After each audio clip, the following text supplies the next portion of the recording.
I'm Nick, this is Edison, and back to Let's Ignore Digimon Cyber Sleuth. We're just gonna be grinding and talking about shit.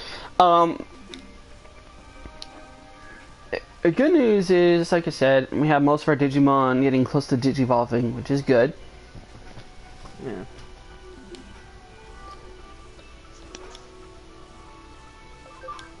But right now, we're just gonna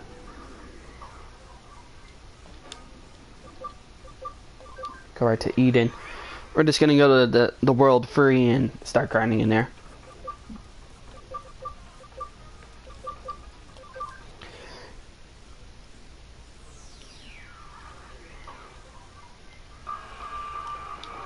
Alright, just making sure of something.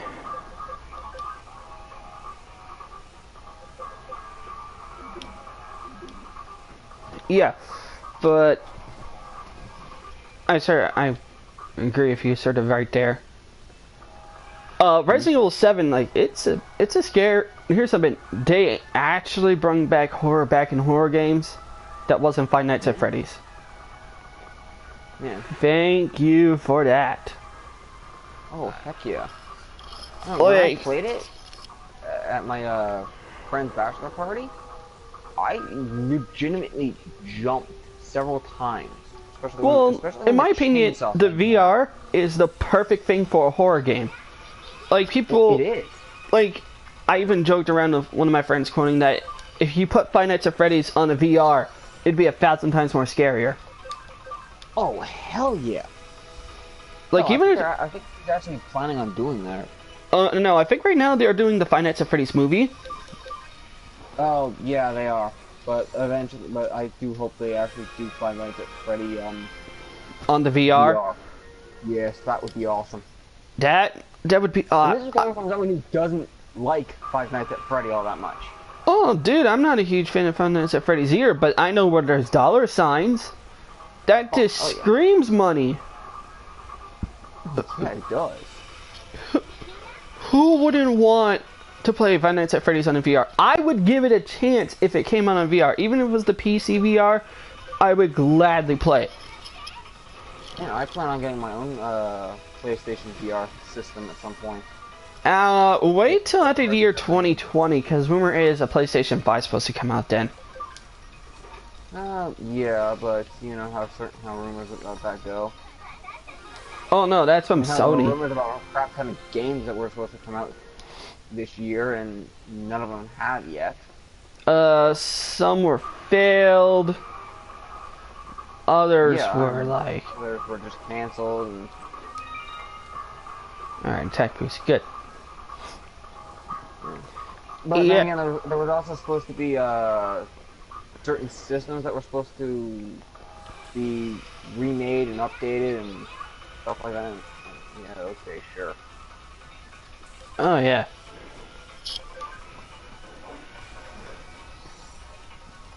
Man. Okay, that felt good.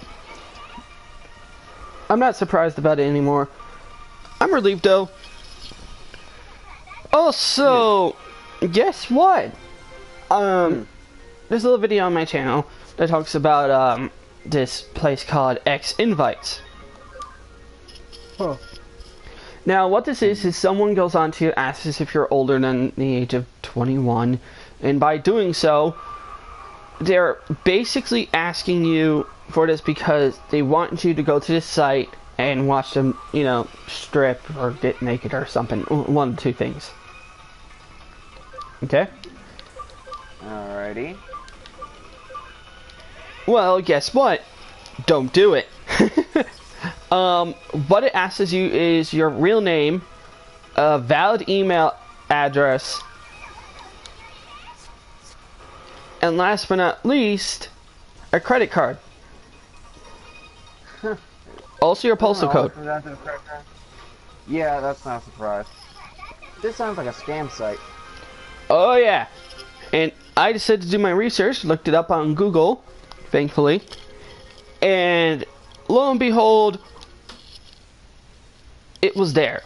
It was people telling me it's a scam. They were getting weird stuff sent to them, getting weird bills. It was a scam.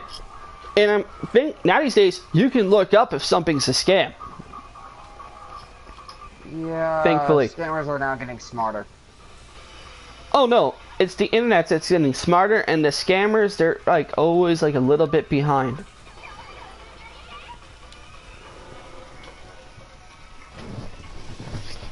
Yeah, but that is slowly changing, sadly. They are getting smarter and catching up.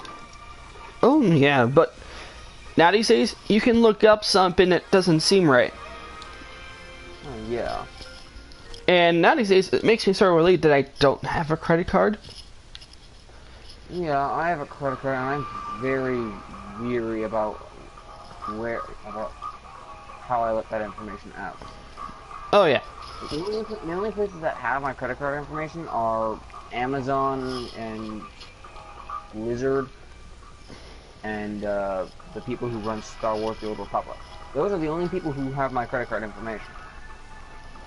That actually makes sense.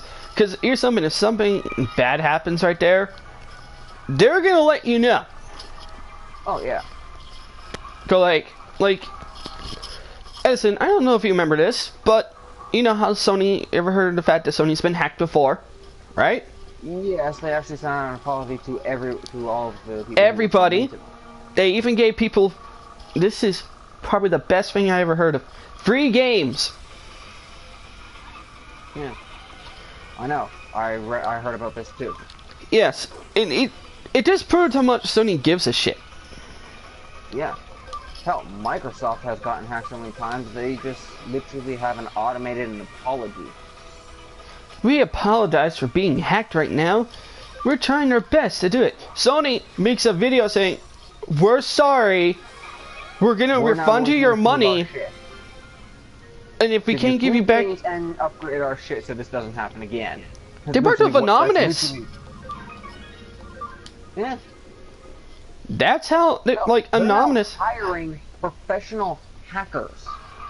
To make sure that none of this shit happens. Okay, Yeah. I gotta stop hitting that. A lot of companies are doing that, actually. Makes sense. It's like, Yeah. oh yeah, I could have hacked you, but you're paying me to hack for you. Okay. Sure, I'll get paid to what I do, what my special talent is. Sure. I'm cool with that. I get paid to do it. Yay! Well, these are the hackers that you actually should like, that people don't, because, well, that are willing to go after other hackers. Yeah. Ironically, we're talking about hacking in a game where you are a hacker.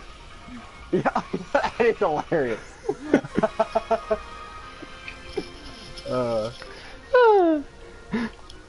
Things are weird. Oh, the message. Yeah, but the old saying, reality is stranger than fiction. Yeah. Well, now these days, like, remember back, like, around our parents' day, like, tablets and stuff was, like, a mystery to them. They thought that was the future because... It took us a while to get my grandmother just to use a freaking computer. Because they didn't believe in it. They didn't think stuff like that would even happen. Well, no, she didn't think she would need one. That's the thing. Oh, yeah. Which, understandable. Makes perfect sense. For me, I'm not surprised anymore, and it makes me feel really happy. But it just proves how well times have changed. The stuff in the first Star Trek is reality. Yeah. We have revolving doors. The gamer's tree. Not to the extent What's up, buddy? of what we see in the movies, but we are catching up to the technology that we see in the movies. Yeah. A friend of mine, the gamer's tree, for those who don't know, is a video place where they talk about, they play Vanguard, Buddy Fight, and a bunch of other stuff, also video games. What's up?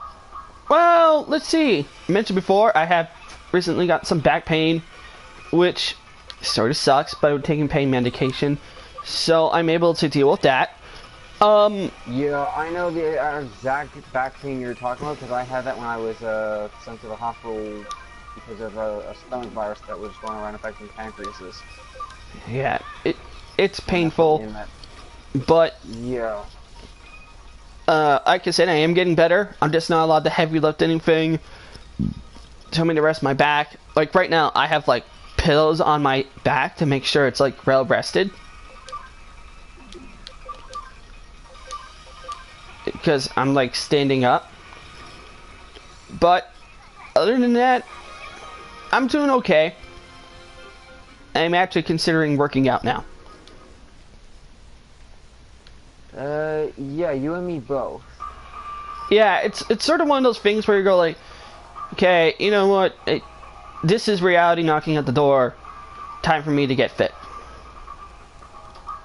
Yeah, well, the reason I want to get more fit is because I actually want to make sure that my body doesn't stiffen up at the most awkward of times, and I also want to build some more muscle on me. Me, like when I was taking the medication, I had some, not even a joke, some slight heart pain, and that sucks. Yeah, and I also want to avoid that too. Yeah, So. and that is legitimately all in my family, so that really sucks.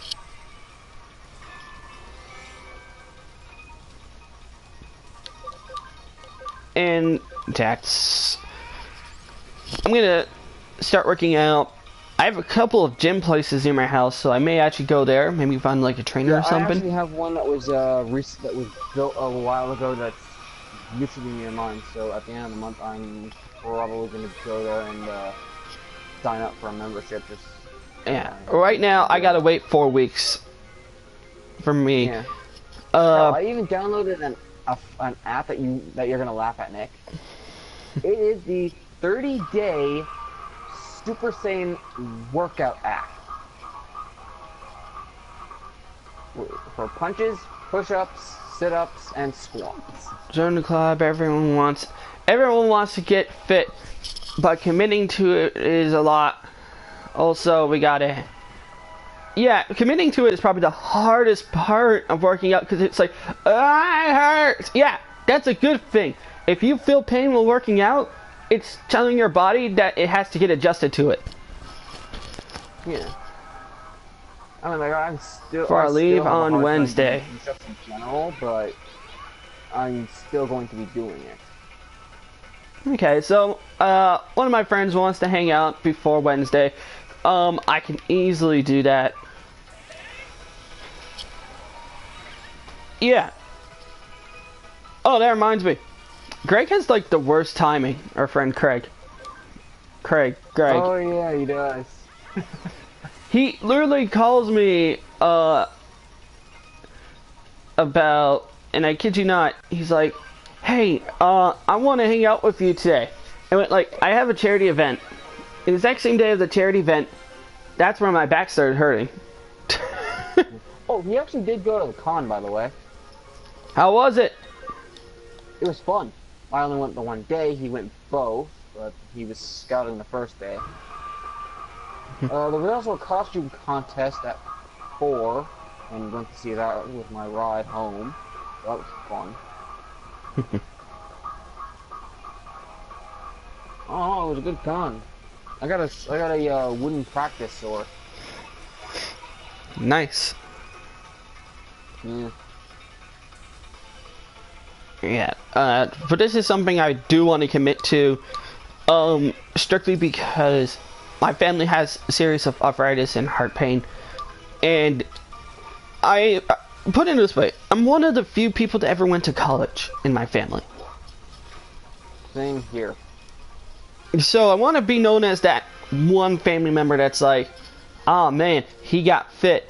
Oh man, he, like, this family member decided to better himself. And I'm saying none of my other family members do that. Trust me, they do. I have some good family members, and I got some bad family members. But we all do. Yeah, I think everybody has a good and bad family member. Yeah. Do something. There's a really lame saying. You can pick your friends, so you can't pick your family. Yeah, that's true. So it's like, you don't always have to like them. you can just enjoy it. Yeah, so right now we're just grinding. Which in my opinion is probably the best thing to do right now because we want some ultimate Digimon right now. And then way later on we're gonna de-digivolve them.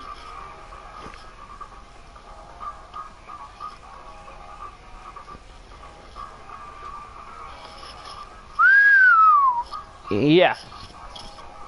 So you had fun at the Comic-Con. And you got yourself a practice sword. Like I said, I would have went to Comic-Con. A poster. What kind of poster? Okay, you know the maid from Miss Kobayashi's Dragon Maid? Yes. The one that she frees from a sword? Or yeah. Trunk? Okay, that's the poster I got of the Dragon Maid in her human form. With the tail. Nice. Yes.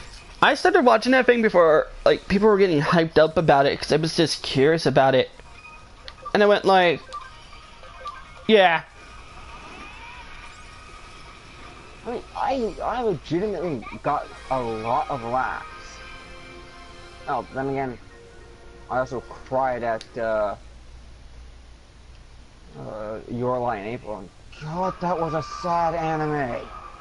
Which anime? Your Lie in April. Do not watch unless you feel like crying. I've seen stuff like Clan, and Clan is actually very sad. Don't watch the movie. Watch the series. It makes it more sad. If you want to cry. Yeah, but I think that's true for any anime. Hell, they're still trying to get the Bleach anime to go through. And again, they're also trying to get the Yu-Gi-Oh! Live action animes. Those are gonna be fun if they ever do come out. Sarcastically speaking, of course. Please don't. In my humble opinion, that's just stupid. Yeah, but well, with the Yu-Gi-Oh! Anime, it might be a little more live action anime. You could probably get away with some CG, but you're gonna have to look some really good looking actors to actually pull off the look. Well, with the Yu-Gi-Oh! One, yeah, that's gonna be a hell of a lot easier. Hell, I'm actually looking forward to seeing how the Full Metal Alchemist one did, and apparently that's actually gotten some glowing reviews. Or I don't know. Well, there's so many good live action animes, so but like you can't count Avatar for it. For example, Avatar is more of a cartoon. Yeah, it did not translate. Well, then again, it was the director that was in control of it, and he, well, yeah. Good representation. Hell, he made the movie Devil. Oh, you remember that piece of crap? I'm trapped in an elevator with Satan. That was the whole entire movie. Yeah, it basically accounted to a redemption story. Sort of. Well, here's something though. I have now watched Avatar: Last Airbender. Thank you, YouTube, because they actually had all the episodes. Oh yeah, I have all 3 seasons on DVD, and I've also watched Legend of Korra, which Legend of Korra is not as bad as people say. Put it this way, it gives you one backstory that the original never did, and that is how Avatar even came into existence. Yeah, that's pretty much it. But here's something. I like the original Avatar, then I like Korra. And it's like, and I know some people are probably going to get mad. Some people will get mad at me for saying that. They're going to go, like, you hate a bilingual character. One aspect. I only like Korra for the one aspect, the history. The history that they have, they actually explain. With Aang, it was about him being last airbender. Him have to learn this stuff in order to stop a great war. What's Korra's job? She's the Avatar. She's basically doing what the Jedi do, or tries. Yeah. Which in the end, she does manage to keep the peace. Sort of. Yeah, sort of. But she reopens the spirit world so people can freely go in and out of it, and which to me that didn't really make sense of why they had to seal it, but at the same time they did give sort of a good explanation. Well, that ain't the worst part. No, How about the that's not bullshit factor in the first season of Korra? Oh, yeah. That one was horrible. The one yeah, ability she couldn't master was wind. The elemental bending abilities of people, and yet he was a waterbender. Oh no, that ain't it. I'm talking about the fact that Korra just magically learns the wind element after getting bloodbended. Oh, that, yeah. That was fucking stupid. That was the creator stuck into a wall and saying, "Oh shit, we put ourselves through a wall. How do we fix this?" How? And someone just said, "Deus Machina! Deus Machina!" Of course! She magically learns the wind ability! And, you know, some people have defended it saying, "Oh, but, you know, when she was trapped inside the tin thing, she had a flashback. That's all she had. She didn't find true clarity." Nope. That's the difference right there. People keep forgetting. It was not the factor that, oh, Korra worked really hard to learn to win. No! She was impatient. She tried and she got mad. She got impatient. She lacked the thing that Aang mastered very easily. But you have to remember, he grew up with those monks. He had years. Yes, but remember what Aang was weak against? I believe it was fire. If I remember correctly, it was... At first it was fire because he didn't master the other elements. But if I remember correctly, it was earth. Earth was one of his harder ones, but fire was even harder for him. Yes, but that's because Aang was impatient and all this stuff. But then later on, he became a lot stronger with it. Korra just goes like, boom, Deus Machina, I learned everything. So I looked at myself and went like... I do agree, that is a piss off, but then again, so is the bloodbender disguising as a hater of bending. And just so he could at least his reasons for hating bloodbending made sense. His father was an evil... He hated... It was he hated benders. Just so he could free his brother. No, he just wanted to free his brother, and he just created this fake reason why he was doing so. He didn't hate benders, he was a bender. He was a water bender. A blood bender, to be more specific. Yeah. But at least with blood bending, it was like, I make them human. And the way that blood bending can easily be done is also with hand-to-hand combat, which I thought was actually pretty good. Sort of a reference to, like, pressure points, if you will. Well, yeah, that was the whole thing with that. But you have to remember, in the original series, bloodbending was discovered by a prisoner, and she would have died and and she wouldn't be alive to the point where Korra is. So oh no! She should have been able to relearn bloodbending. It was apparently her son that learned bloodbending, or a student of hers, one of the two, and that person became... But that woman was so secluded, she would never have accepted a student, especially in the area she was living, which was around a bunch of firebenders. He wasn't a firebender, which was probably the best part. There would never be another waterbender where she was, though. Oh no, he went to the waterbender village to get away. He learned bloodbending, teached it to his kids secretly, so they both had reasons of not liking bending in general. Yeah, but that was not his. But he never really cared about it. He just wanted to free his brother, and his brother ended up blowing them up to smithereens. Yeah, that was the thing. Well, the reason why they did that is because they realized that their audience were not really kids; it was more of adults. Yeah, I get So they why said, they did that. we gotta Then be there was more the edgy. whole thing with the one guy who used the void, who could float in midair with airbending, or as Yeah. they call it, the void. That was awesome. I liked that too. That was a fun thing. That was a fun thing. They introduced an ability that you never saw in the original. The only two bending techniques that you could see was metal bending and blood bending, and then there was also, technically speaking, lightning bending, if you really want to call it a bending technique. Yeah. Well, that's the thing. Those are the only ones you ever saw. In the new one, you saw lava bending, metal bending, blood bending, the void. You saw other techniques aside from the ones that were there. Korra's the opposite. Yeah, you didn't really see much with her. Korra, you could have replaced Korra with anyone else as the Avatar, and it would make more sense.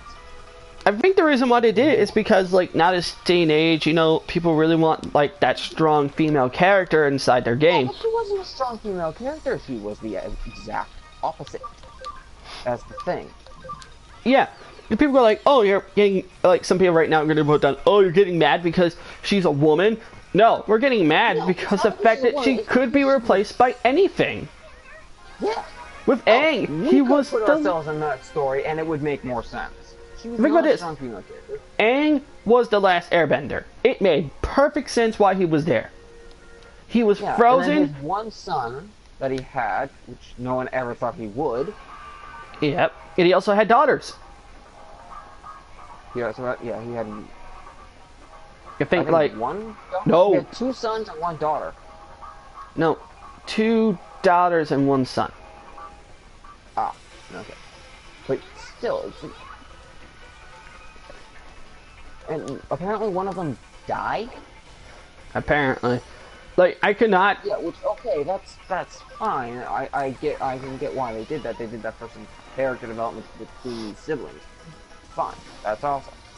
It's just that the rest of the interaction that they have with each other is like, what's the point of even having these people around if you're not going to Make them feel like they're important. Yeah. They're like, oh, but we made these other characters very important. Yeah, let me try to remember what they did.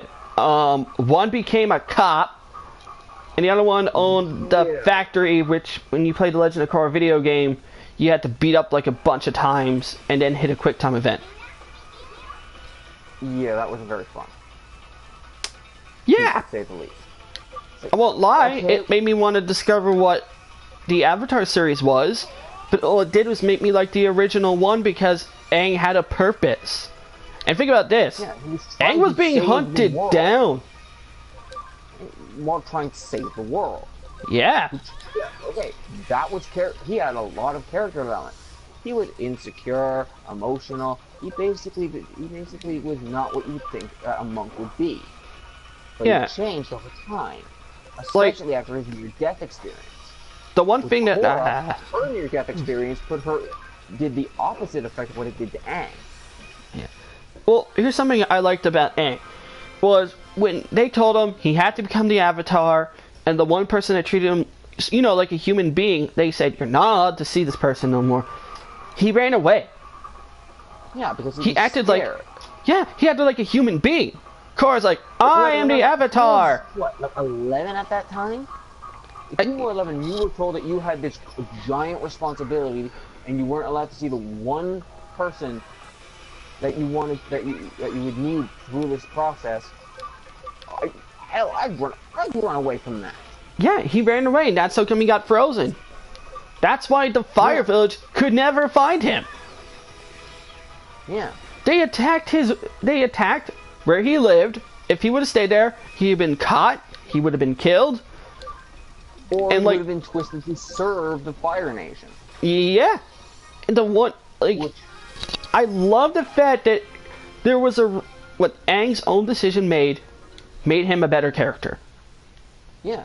With Korra, it's like, yeah, we're gonna give you this arc, basically saying, yeah, you get poisoned, you get emotionally damaged, and then you have to have one of the other original characters that knock some sense into you and bring you out of this funk that we put you in, just for no apparent reason. another thing that made no sense to me. I'm like, oh, of And course. you would think the people the metal vendors who pulled the liquid metal poison out of her would have, oh, I don't know, gotten all of it and made sure they got all of it. No, they had to leave a little bit in there. And then the whole thing about her losing the avatar state. Well, the avatars are dead now. Oh yeah, she's lost the avatar state. There's no more the avatar. I think it was my friend Josh, which he just quoted the words bullshit on that. He said, "Don't worry, the powers are going to come back." And they Nope. They're not making any more Avatar series. Oh no, they quoted the fact that Cora still probably has it. It's just the fact she doesn't know she still has it.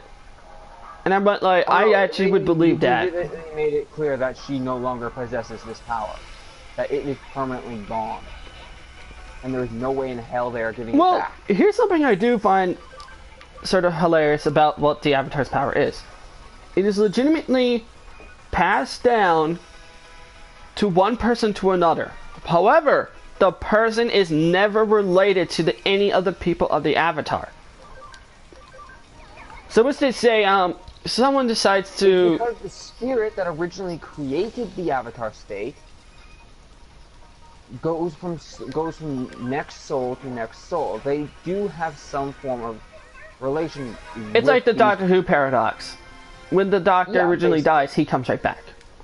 So that's why a lot of people said if they choose to remake the series, which I wouldn't doubt one day they probably will, everything gets remastered and remade. Yeah, I wouldn't mind seeing that, but at the same time, it's like with Korra's ending, I appreciated it, but yeah, I appreciated it, but like at least there it made sense. It was like, you know, Korra's she's just done with this, and she wants to go away. Yeah, and she goes off with a girl that's supposedly going to be her girlfriend, apparently. Yeah, and people were like, "Woo!" I'm like, "Yeah, that sounds really good," but I went like, I still like Aang's. Think about this. Yeah, Aang was a far better character, a far better storyline. And that was for a kids show. Korra was supposed to be like for edgy, hardcore adults. And I feel like more was done with Aang. Of course, the great and powerful Mako, he was in charge of it back then. If you don't know who that person is, look him up.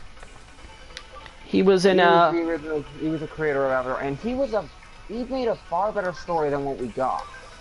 Well, he died tragically, which was sad. Yeah, I know. But he left a good show in the presence. He's also done some movies. I still find myself going back to it every once in a while. I went, like, you know what? It was late one night. I just said to myself, I want to watch some Avatar, but I don't want to watch Korra.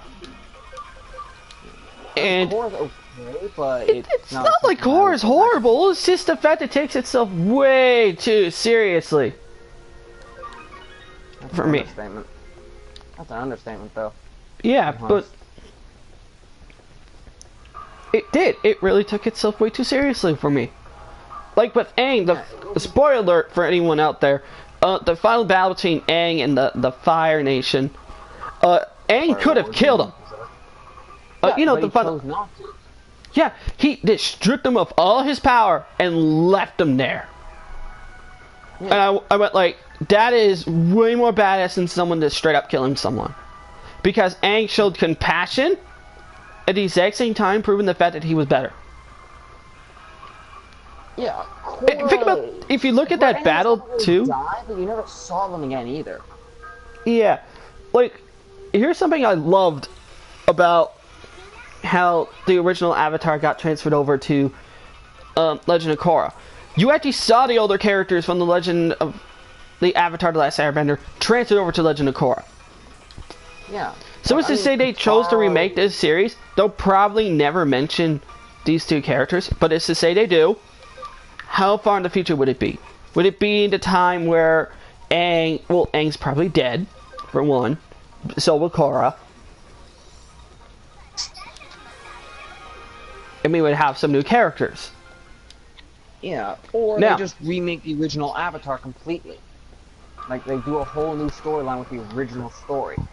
Yeah. Which, frankly, I wouldn't mind seeing as long as they don't screw it up and they get the right team making it, and they actually go and re-watch the episodes so they know what the so they don't have another incident like Teen Titans Go. Oh, that's hilarious. Teen Titans Go. Okay, the creators of that publicly admitted that they never watched Teen Titans. Yeah. They admitted they were given a license, and they just went with it. Yeah, they didn't. Some even one of them even quoted they said, later on I decided to watch some episodes, and they're the worst kind of directors because their job was, there's old school audience that really wants to get into your show. You decide to flip them off and tell them to go fuck themselves. Yeah, it's the same thing with the new Ben 10 series. They did the creators did follow the guys who made Teen Titans Go.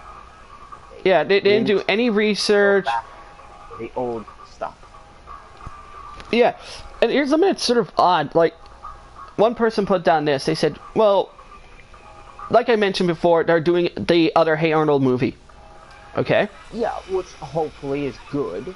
Well, this time Arnold's supposed to meet his parents. Okay, that's awesome. They can make an adventure out of that. It is. It's a whole adventure of Arnold trying to find his parents. Which Good. is... I hope they don't screw it up. I would actually... It's made by the people who made Hey Arnold. Good. At least they won't fuck it up. Dude, rumor is, if this thing becomes a success, we can get more Hey Arnold episodes. My brain... Awesome. Like, I went like, oh, please, God, let that be real. Because Nickelodeon's considering getting some of their old properties like this and getting their old creators back into it. I'm like, yeah, I would yes. Oh, dear God, yes. I would do backflips. I would personally buy an American cable network just so I can get Nickelodeon and get it on there. Heck, I found some... Anything could say that, to be honest. Yeah. It's because Hey Arnold was actually good. Yeah, and they didn't decide to say, hey, fan base, fuck you. Also, from the little clip that I've actually seen from the movie, you know how people thought the Pigeon Man committed suicide? He didn't? Nope, they actually found him. He's alive. He's good. We're the biggest place you can find pigeons. Which I find pretty cool. Stoop Kid is actually like stooping on City Hall. It's fucking amazing. And like, this is for a contest. And it seems like Helga and Arnold still know about the whole her kissing him thing. From the first movie. Which I actually like. They're not trying to hide it. Thank you. Thank you. And I say thank you again. Because at least you're trying to keep continuity straight. Yeah, I mean, yeah. And there are people who say, oh yeah, continuity's not important, they just need to focus more on the story. It's like, yeah, but if you don't get the continuity right, the story won't make any freaking sense. Yeah. Not only that, if you look at Hey Arnold's continuity, it is in their story. Yeah. It's like, yeah, I admit, Hey Arnold was like, oh, he's the goody little two-shoes kid that always does things right for people. Yeah, but the truth is, it worked for him. Yeah. Oh, Beamon's at max level. Beamon's at max level. We got a Digivolver.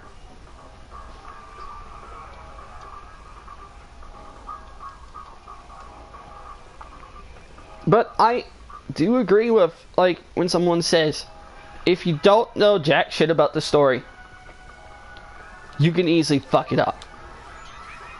Yeah, and again, look at Teen Titans Go and the Ben 10, the remake of Ben 10 as a kid. They basically made him an idiot. Yeah, he may have started out as an insecure doofus, but he grew as a character. He wised up. With this, it feels like he's just trying to goof around and not take any responsibility for anything. They might like, oh, let's make him more like a kid. He was a kid. He was a kid. We mean a millennial kid. Oh god, yeah. Okay, new millennial kid. Yeah, so he's into what? a bunch of electronics and a bunch of material. Yeah, Ben 10 was yeah. He wanted material stuff. He wanted to have a childhood, but he realized that he couldn't as long as he had the Omnitrix, and he accepted that. Yeah, he chose it. That's the one thing you gotta respect that. Yeah, but the creator was like, nah, we're just gonna make him a kid and not give two shits about the original fan base. Like, yeah, okay, fuck you guys too. Burn in hell. That's basically what I said to him when I saw this show. Like, oh god, we're gonna have another Teen Titans Go shit. Oh, the creator can burn in hell. Pretty much. And I think any fan of Ben 10 and Teen Titans will agree that the creators can go to hell for doing the one thing no one wanted, which was making their beloved characters horrible, or basically ruining their childhood. Because we grew up with Ben 10 and Teen Titans, and like I still go back and watch this. Hell, I even have the one of the live-action movies that they ever did for Ben 10, and that's Alien I think Swarm, they did too. They did. It was when Ben 10 was a kid, and at the end of it, he helped. And spoiler alert for anyone who hasn't seen this movie, he helps his cousin Gwen win a talent show by showing up as the dog one. I forget what that one was called. Mutt. I don't know. Yeah, no, I think it was Mutt. Yeah. But then again, Mutt was never my favorite character, or favorite alien, so personally I liked Heatwave. Now here's something. I remember watching Ben 10, but the one that always stuck to me is when he got older, and you know his sister gets powers, and like he works with like. She got powers in the original series too, but these powers are more developed. Yeah, I sort of like this version. I'm trying to remember what it's called. Omniverse? Yeah. Yeah. It was Ben 10 Alien Force, then Ben 10 Omniverse. Yeah. Because now you have, like, them as characters. You see them developed. And that was the last one. You see Ben take a leadership role. He starts out as a immature leader, or extremely inexperienced one who doesn't know how to do a proper command structure, but over time, he learned. He even gets a girlfriend, which I do believe that at the end of it they were still together, but I never really finished Alien Force. I never even watched Omnitrix, but I still know that it was far better than the remake they did. The remake I haven't even watched. I watched the first episode of Teen Titans Go and was like, yep, childhood ruined. But anyone who's a fan of these shows can say that. Oh, yeah. Here's something. You gotta remember something when you remake a series. Like, one thing I strictly remember in the Powerpuff Girls remake, okay? A lot of fans got pissed off when they found out that the original voice actresses were not doing the voices of Bubbles, Buttercup, and Blossom. Yeah, but I can actually see why they didn't want to come back. Because it's totally different. It's not. Yeah, here's something. Teen Titans Go. When you hear that, it's like, oh, it's the original voice actors. Yay! Waffles, waffles, waffles, waffles, waffles, waffles. It's like they're doing this for the money. You know they are. Oh, and it's, hell yeah. I don't care if they say, oh, we're doing it because we care. Ben 10 cast would accept the role. Yep. Alright, gonna digivolve our other Digimon. We finally get Pseudomon. And, like, there are shows that have been remade. It's like, okay, that's good. It's not what I grew up with, but at least it's not bad. It's not horrible. And then there's the shows, like, and then it goes into the shows that are remade. It's like, oh my god, what the hell were they thinking?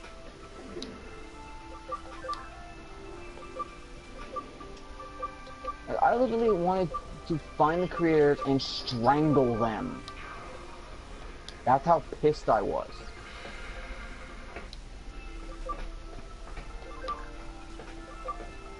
And I think any fan would agree with me that they wanted to do that. They So wanted what to chapter? strangle the creator. Okay, Sky, what chapter are you on? Right now we're in chapter 3. We're supposed to go into the train station right now, but truth is we're sort of grinding up some of our Digimon right now. Strictly because if we, right now, as soon as you get in there, there is a Digimon in there that will kick your butt if you're not properly leveled up. So we're just training a little bit, and a little bit later we're probably going to make it to chapter 3. Right now we're just talking over and having some fun. We're talking about old shows and how some remakes are good, and some are, well, complete and utter shit. yeah. Also, I should probably check on my items here. I think I have a memory up. Hell, No, I do not. The show Pokemon, it went down. X and Y wasn't bad. Well, yeah, but at the same time, it doesn't feel like the original. Hell, it's not even the same voice actor. Beating the game already. Alright, Sky just beating this game. I won't lie, that probably would come in handy for us later on. Because I know for a fact the farthest I've ever gotten was chapter 10. And then I got frustrated because I suck. Well, that and I had to remember all the memory chips. Volcanic hammer. Oh, Vulcan's hammer. Oh, wow. Actually, speaking of remake, there's also game remakes that are worse than the original. Sometimes they can do it right. Sometimes they do it just horrible. But more often at times they don't do it right. Mary says we got to get to know each other and more contacting again. Yeah. But yeah, it feels sad when sometimes, like, the new Crash Bandicoot remake. Mwah, good. I've actually got to play it at a friend's house. I now know that that's got to be one of the games on my list. The DLC for it is free, which is another big plus. Love it. Yeah.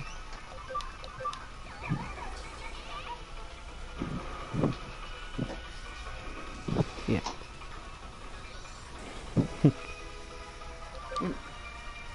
Personally, it's also some of the remasterings. And there's also the remastering. Some of them aren't even good remasterings. Well, a remastering and a remake are two totally different things. Yeah, but they can both equally suck. Yeah. But Zudomon got it. Yeah. Yes, Nutridamus. Nutridamus is always good.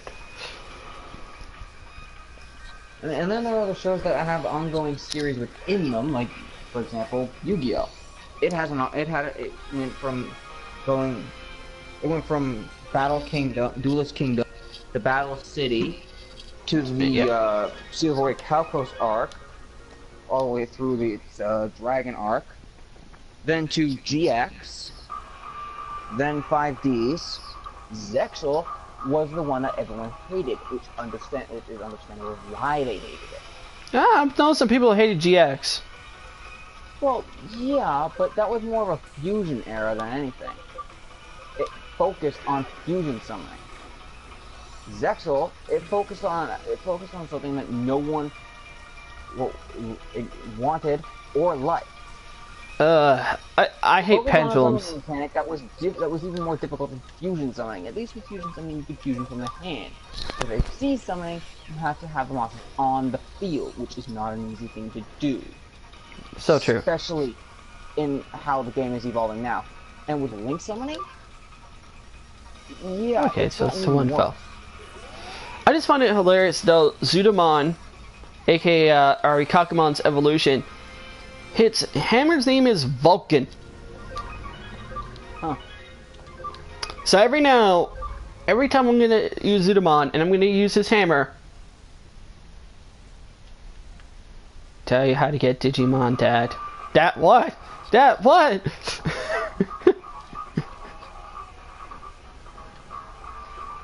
I know for. You were saying about his hammer attack? Yeah, his every time he does his attack, I'm gonna think. Oh yeah, isn't that the goal? Okay, I know what the guy's talking about. The sky. He's talking about the golden Numemon. There's these Numemon, okay, Edison, that are like tanks in this game. Yeah. And the cool thing, I don't even need to do that. The cool thing about them is when they kill something, they double the experience, or triple. It's one of the two. So instead of long hours of doing, I don't know how you get to them. I'm trying to remember. I think I got close to one, but that was a long time ago, and I don't remember after that. Yeah, I don't want people giving me tips, so how to get some fast EXP and all that stuff, because that can save a lot of time grinding. Oh yeah, it's the same thing within any game that does grinding. Yeah. There are a crap ton of Warcraft videos on how to maximize your level gain. And you can. Like, oh yes. Good, but other ones are, yeah, non-functional is the word. Yeah, but I know what he's talking about. I just don't remember the name of the Digimon. It's a Numemon something. Here's something, Edison. If you get 3 of them on your team, they stack up the experience points. Huh. So you can have like 15,000 experience points in like one battle. Nice. And I have seen this, but I don't know how to do it. Like, I can understand watching someone grind, it can get pretty monotonous. I ain't gonna lie about that. And knowing the fact that watch people play these games, and it's like, okay, yeah, cool. And play these level grinding things, and it's like, okay, cool. Eventually, I gotta try and do this at some point myself. yeah. And, like in Star Wars, I've found a really good method for grinding. I basically just pick up every single quest and fight every single friggin' monster I can find. Especially if you know the ones that give off a really good amount of experience points, you can just try to respawn them over and over again. Oh, it's not even that. I just kill everything in sight.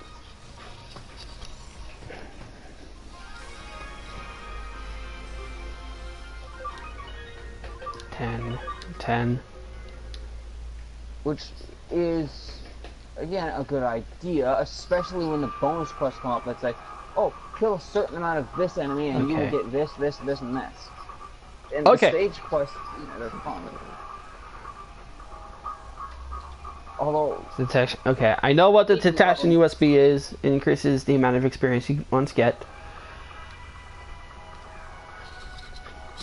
Yeah. Oh, ironically enough, I did Digivolve a Numemon. I have a Numemon. You'll love what Numemon is. It's a green piece of shit. Well, then again, did you know about that Yu-Gi-Oh card that basically summons itself when it's destroyed? Yes, there's a lot of cards like that now these days. It's basically pink shit. Yeah. It's pink poo. Okay, I have a Numemon right now, so that's a plus. Right now it's grinding in the digital farm, which is good.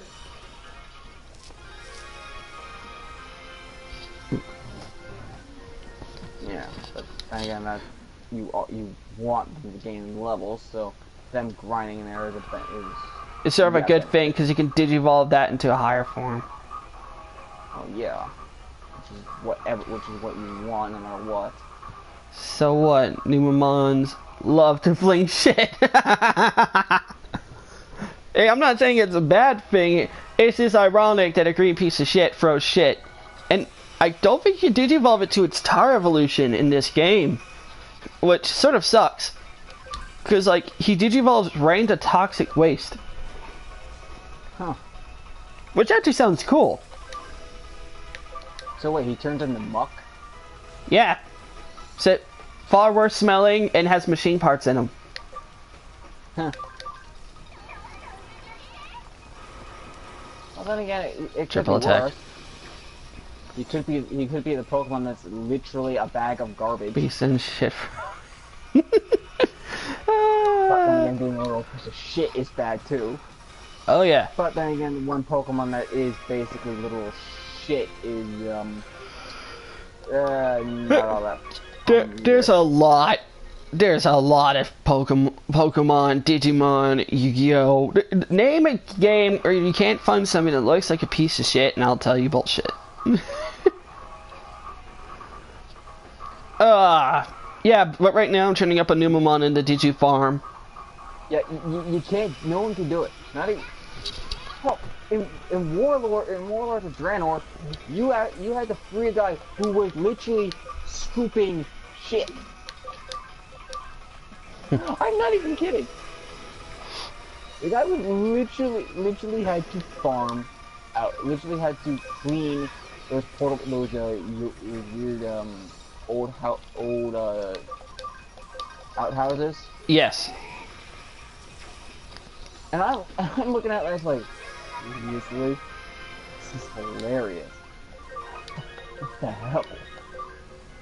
I was laughing at that. Yes, I agree. It's perfectly agreeable, though. That's why. Oh, speaking of shit, well, sort of.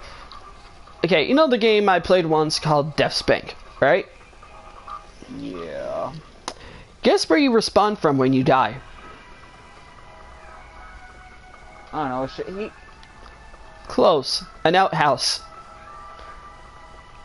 Yeah. It's also your way of fast traveling, and Deathspank even quotes, "Don't ask."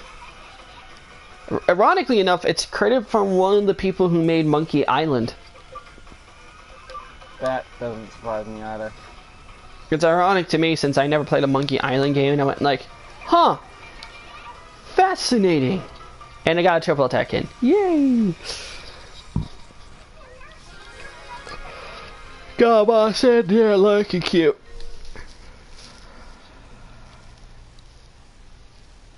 Ah, fight me. I have 8 Royal Knights.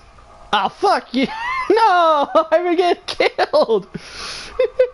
Just kidding. Skied.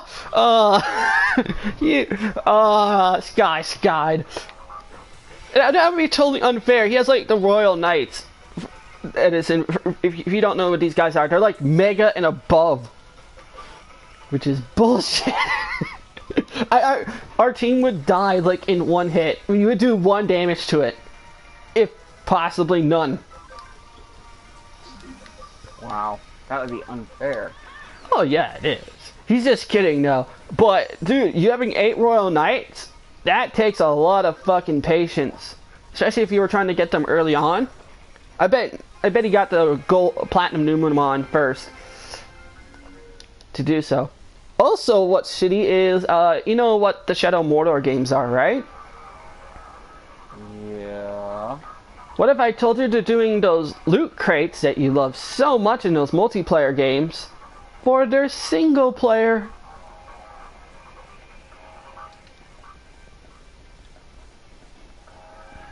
Oh boy.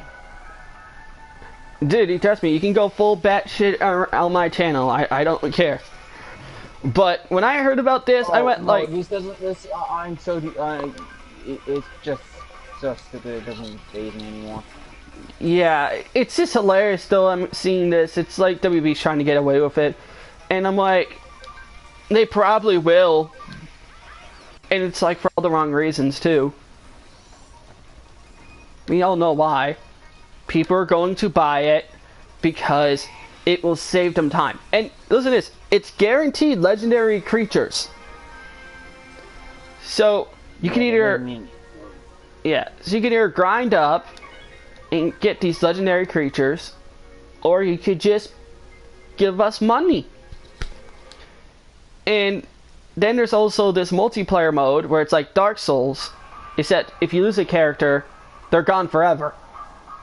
So if your legendary dies, in that online zone, you lose it. So if you pay $20 for that character and it dies, you lose it.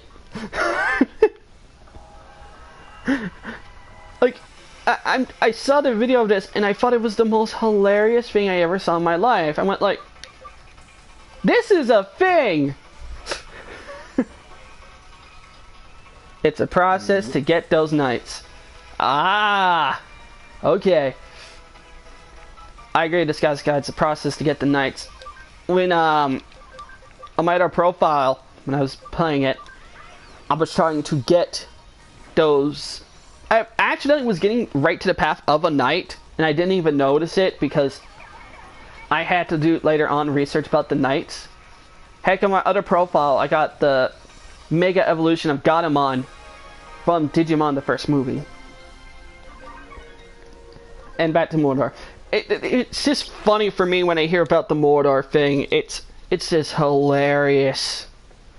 Like, you notice people are gonna buy it because, you know, some of them are lazy and they're like, I could just give them $20 and I don't even have to work for it. On the other hand, it is, You don't have to work for it. There's no point. Like, here's something though. You're paying maybe $60, $80, $120, maybe even more if you're buying the huge deluxe edition they're releasing, which makes me feel dirty already. And then they're going like, oh, we want more money.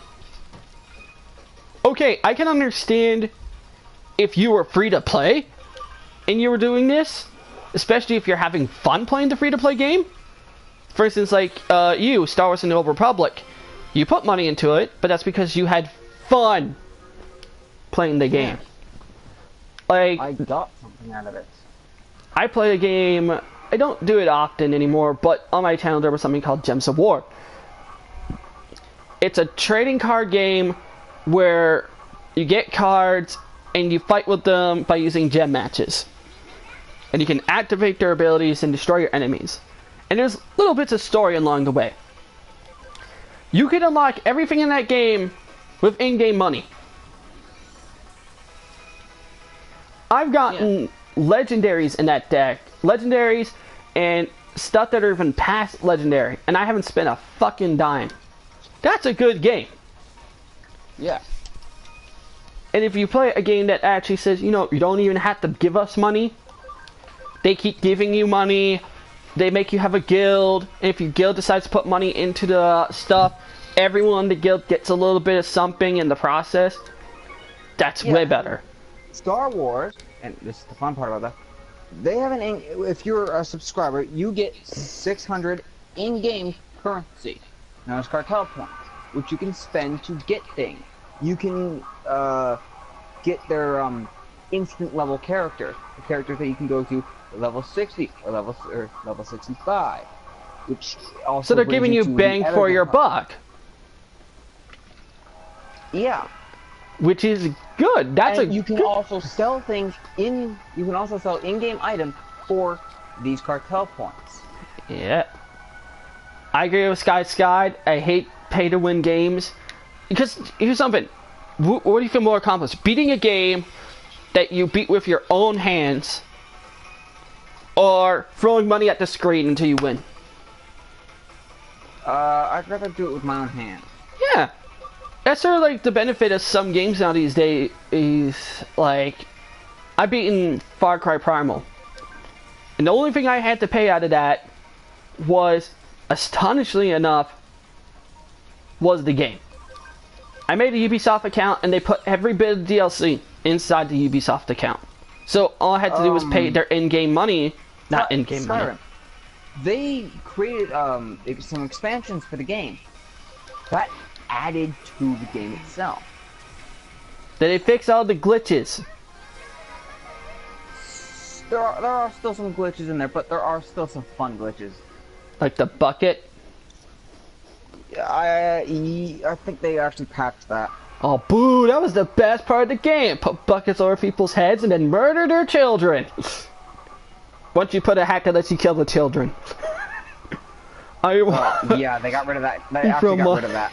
My screen. They got rid of that. You can't do that anymore. They made sure to get rid of that. Oh, boo! Yeah. That was the best part of the game. Scott, I want to literally throw money at my screen. Oh, that's nice. For shits and giggles, hell yeah! Throw those dollar bills. I'm gonna throw $4 at the screen. Yeah, it's not gonna go through or anything, but go ahead. As long as they're not coins, you won't damage your screen. Well, that is if you have any American viewers. I probably do. I probably get some American. Yeah, you can throw the $1 bills to equal 4 at us. No, don't forget, it's Canadian. If it was transferred to Canadian currency, it would be double that. Because our money sucks. $1 Canadians were 50 cents in American.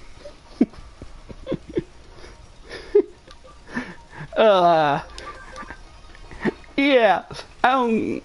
Be cool to have some American country. To me, that is just fucking awesome. You know, you could be from America, you could be from Hawaii, you could be from Japan, you could be from Sweden, Germany, you could be Costa Rica, Puerto Rico. You could be from Scotland, Scandinavia. Yep. You could be from anywhere. Yeah, doesn't matter to me. Where you live is where you live. Or me. So, and that makes it great about it.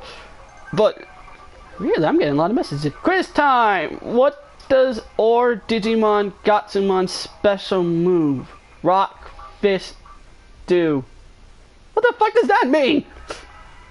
Oh, Gatsumon. Shit, I have this Digimon, I think. Shoots crystals out of his head, produces hurls and massive crystals.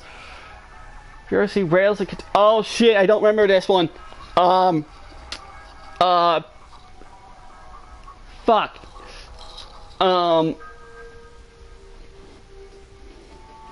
Quiz time is bullshit. Yes, I agree, but I need to know this. Stupid Vegemon.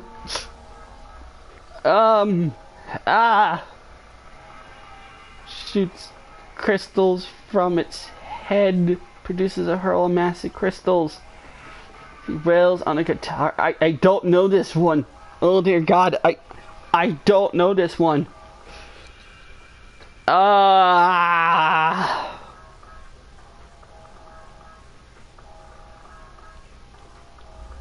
Gives fake compliments. I know, but it makes me feel good.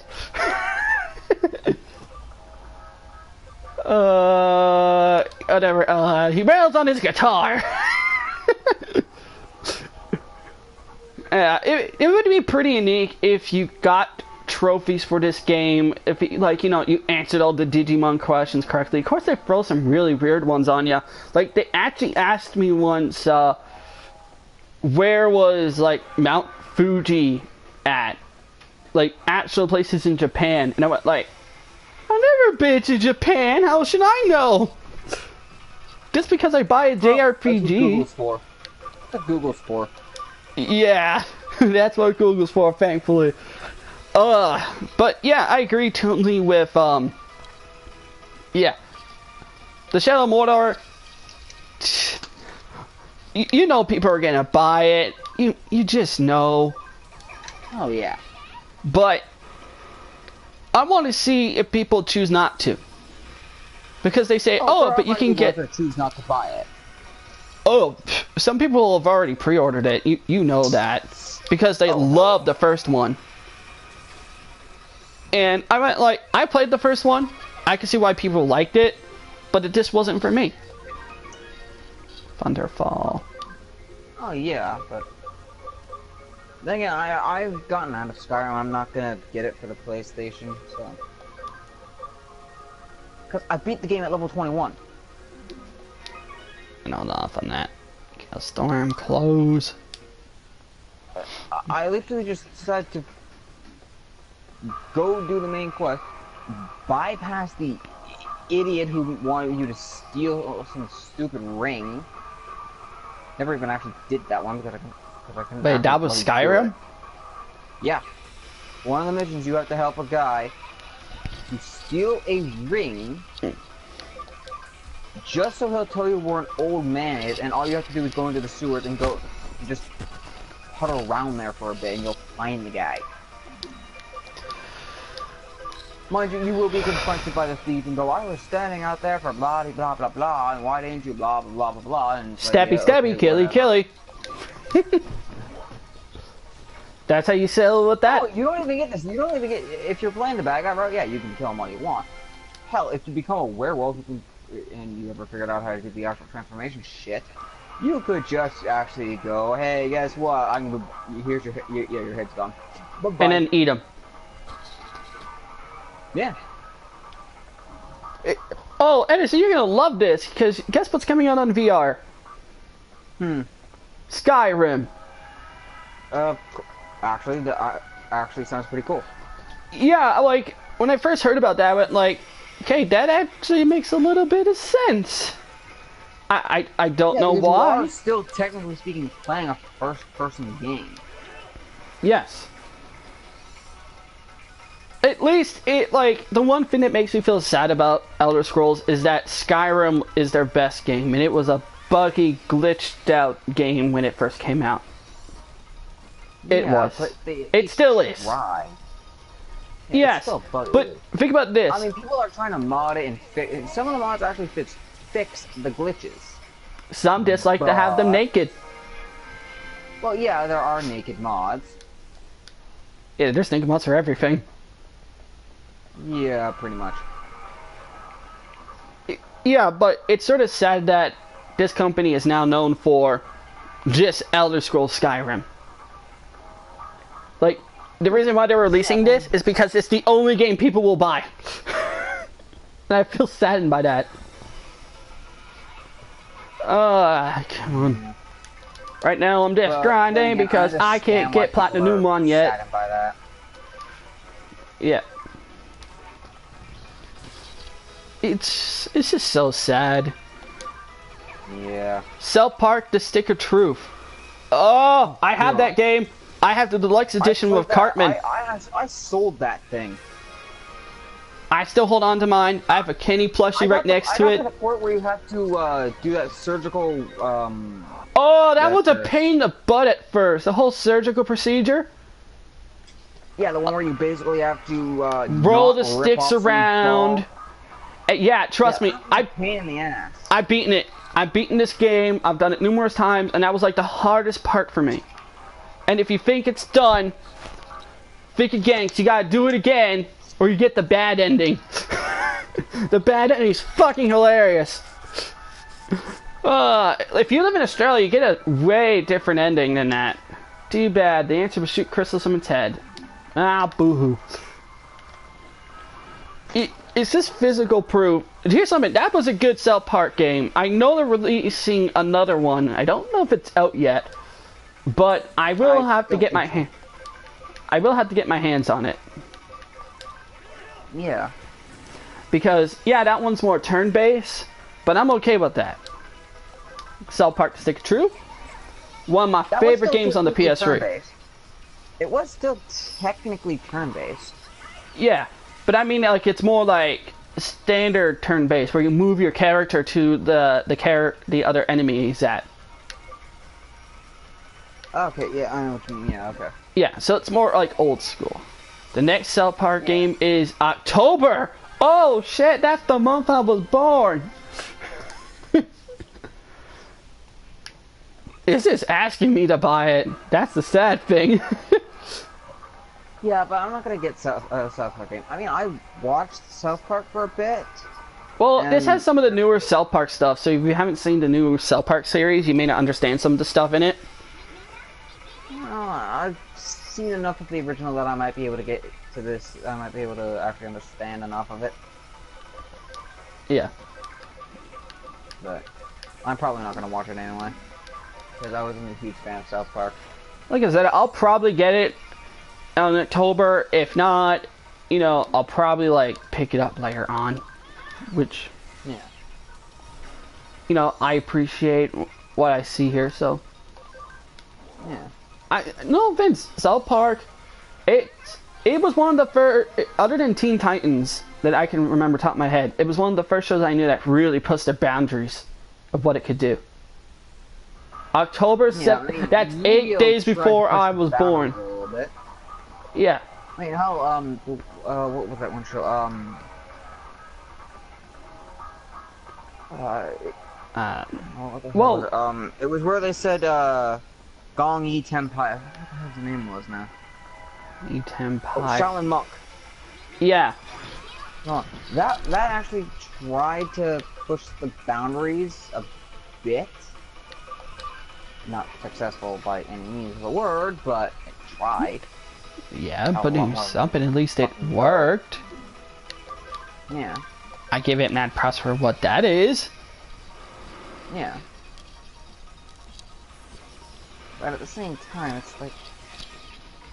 Yes, Challenge Showdown. There's a new version. Then there's a new Shaolin Showdown. It's not that bad.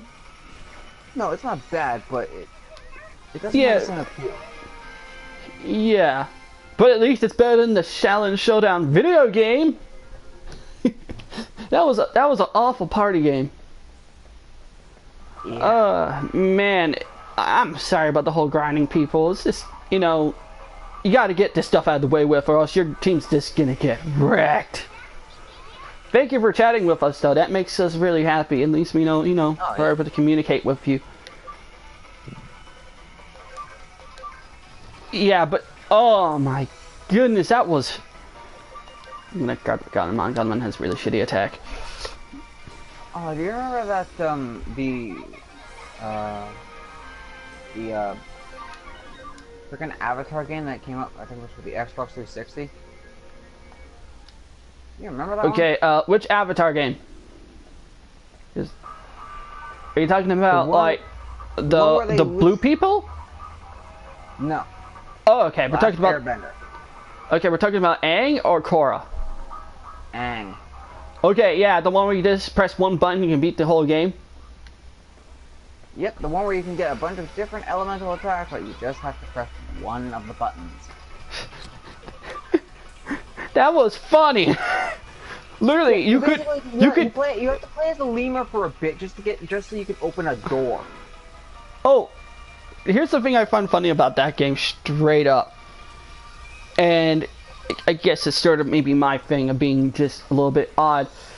But I've actually played it, and there was like, you could, right in the beginning of the game, you could instantly max out every ability that you possibly can get because enemies just keep respawning. And you could just max out all the abilities. Yep. That was hilarious! At least in Legend of Korra, the game, like, the enemies wouldn't respond, they would just die. So, yeah. You would have to exit out the level and then go back in if you wanted to level grind. Yeah. Which, mind you, for some games that's fine, but for others it's a tedious, annoying mess. Oh yeah. It's not surprising. Also, here's a little bit of gaming news. 2K has decided to possibly make another game other than Borderlands 3. Oh, goody. I'm trying to remember what the project name. Project 1v1. Now, 1v. Serious? That's what they went with? That's the project name, not the actual game. I was talking about the name. Yeah, it sounds dumb. But, apparently it's supposed to make you fight against another random player. Which I thought, hey, that sounds really unique.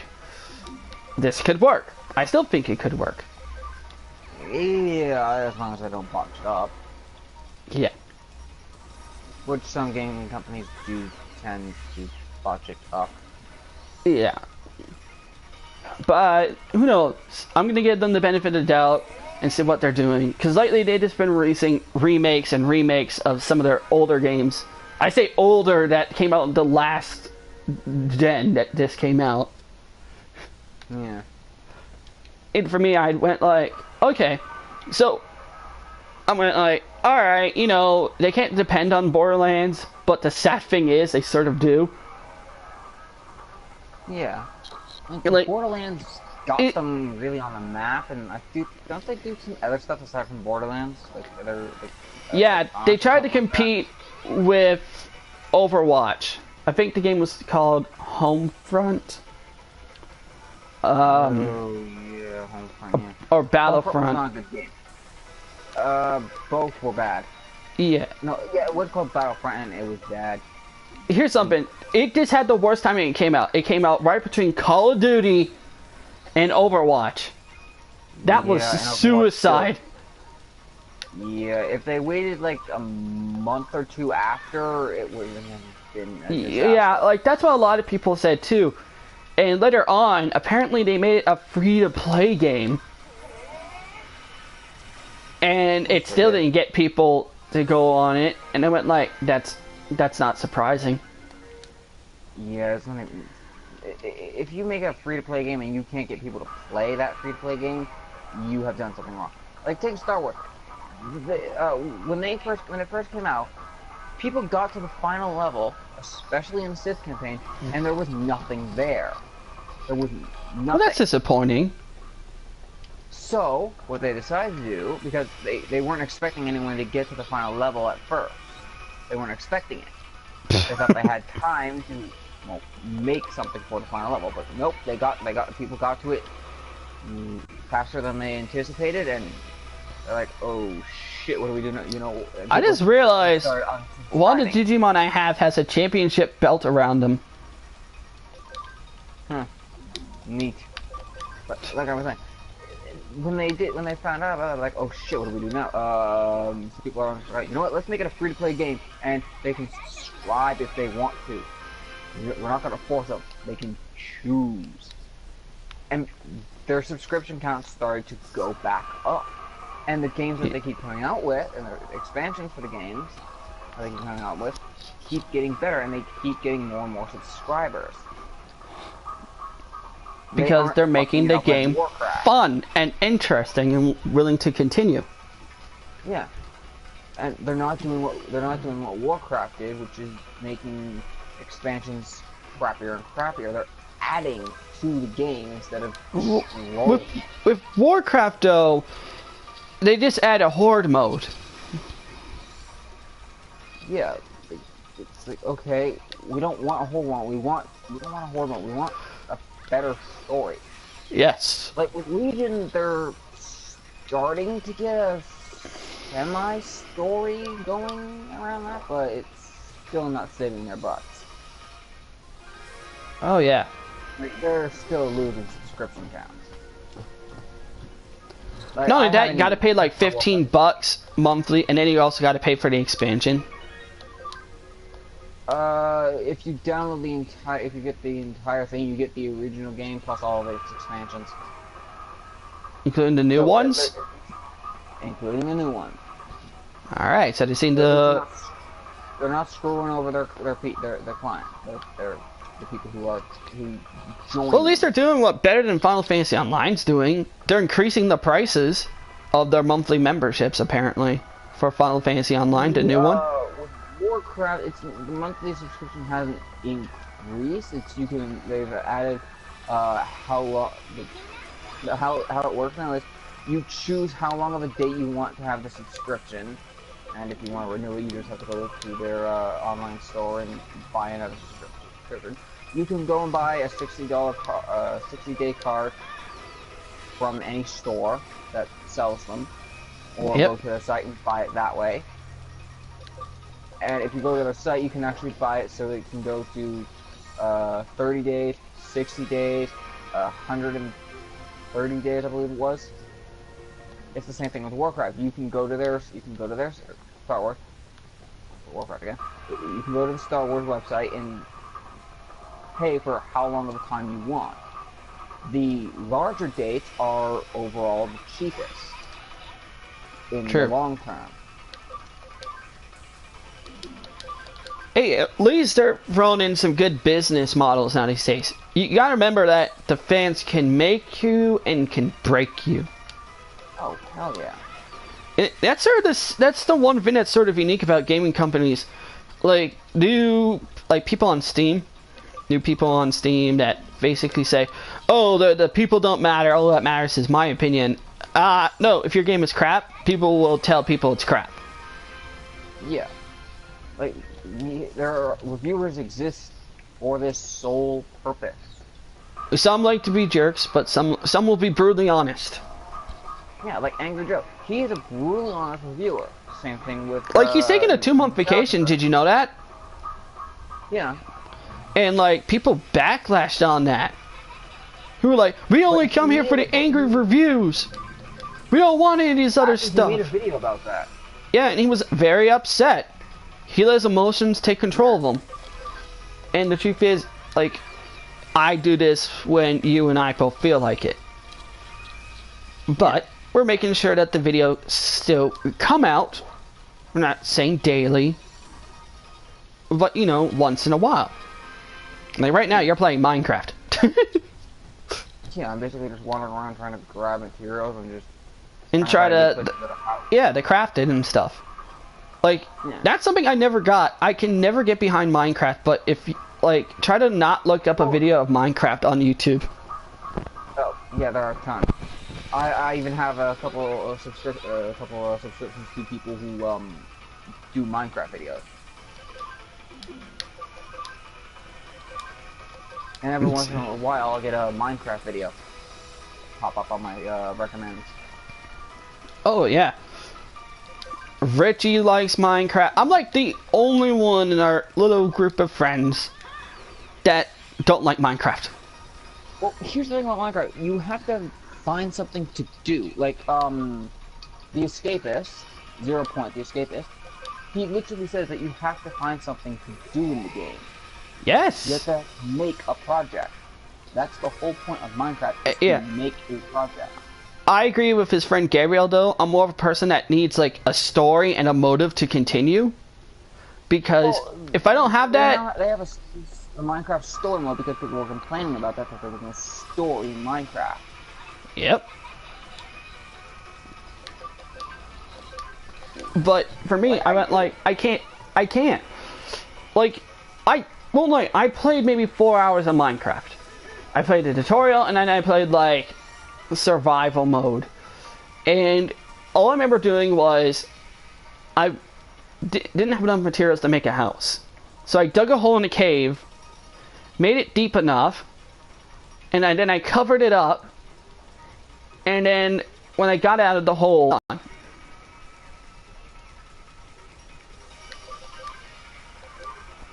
Yeah, and if you're not wearing any armor, those bastards will kill you instantly. Well, it's the first day. Here's something though. I decided to play that, like, survivor mode 2 weeks after I had the game. Yeah. So I totally forgot how to craft stuff. I totally forgot how to do everything in there. I forgot everything. Yeah, which is understandable. Okay, we're getting close. Yay. And you forgot how everything worked. That's understandable. That's why they created a tutorial level, so for this exact reason. Mind you, the tutorial level is not all that good. Yeah. It's basically just a long text, and they don't let you do anything while that text is active. Which is sad. You can walk around, but you can't jump or mine anything. Like, on a PC, you don't have that tutorial level. Oh no, you were like, here's Minecraft, good luck, asshole. Yeah, that was PC. Was trial and error to figure it out.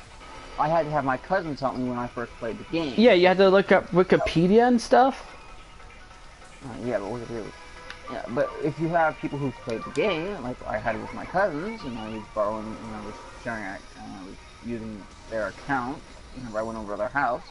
It's like, okay, Minecraft is fun, I need help, so I know what the hell to do, and they helped me out. Because they at least had more... Know what the hell they're doing. Yeah, they even showed me a video about Minecraft, and that's how I got into it. I've never been able to find this guy because I think his channel got taken down or something, because I haven't been able to find him again. Possibly. But, yeah, but I keep watching new and newer Minecraft. Like, I have a guy named Sunny Craner on my channel. You have Sunny Craner on my channel? That I have a subscription thing to. and they're fun. They did There's prank wars and Tentapon. shit in Minecraft, and they have a lot of things that I can't get on the PlayStation, which kind of sucks. Well, the PC version PlayStation's some sucks. behind, but it is getting updates. Yeah, but not to the level where it would, you don't, there's no mod. You can't mod the PlayStation or Xbox version. Yeah. Well, That's possibly Xbox in the downside. future.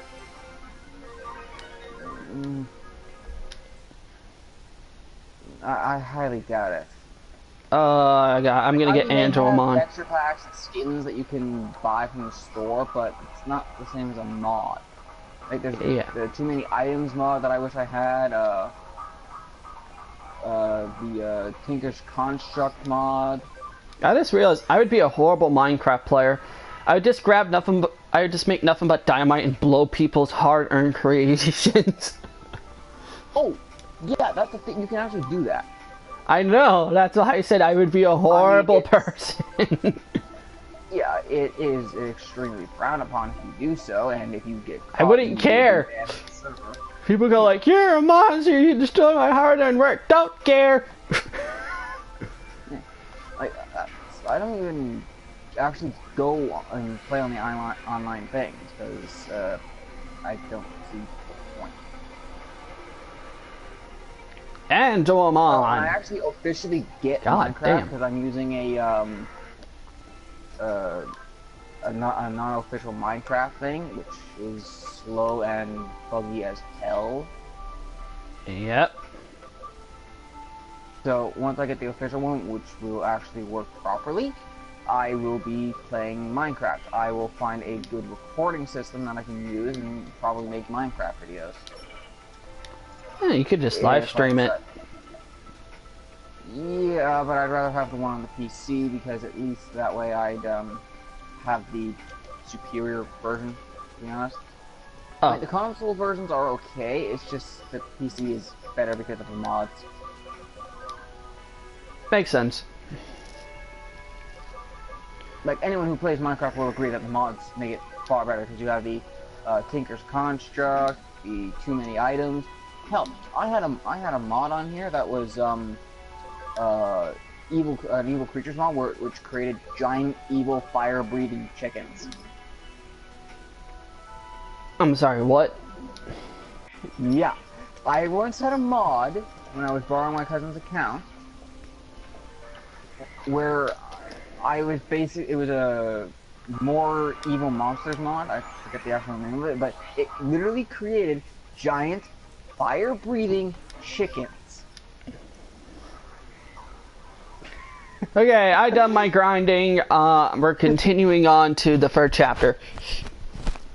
The reason why is because it has a memory up and I want it. Yeah, it was a very fun mod too. Like, I literally had to use... we're in chapter 4 now. Cool. Yay! Hell, I once watched a video that there was a Tron mod. Jesus Christ. Dang, the answer was black. Mod.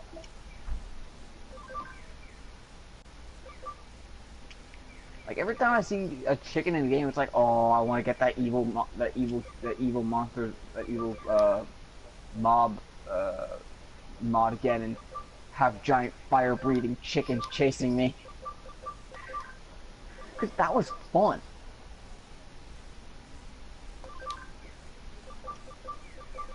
And Oh yeah.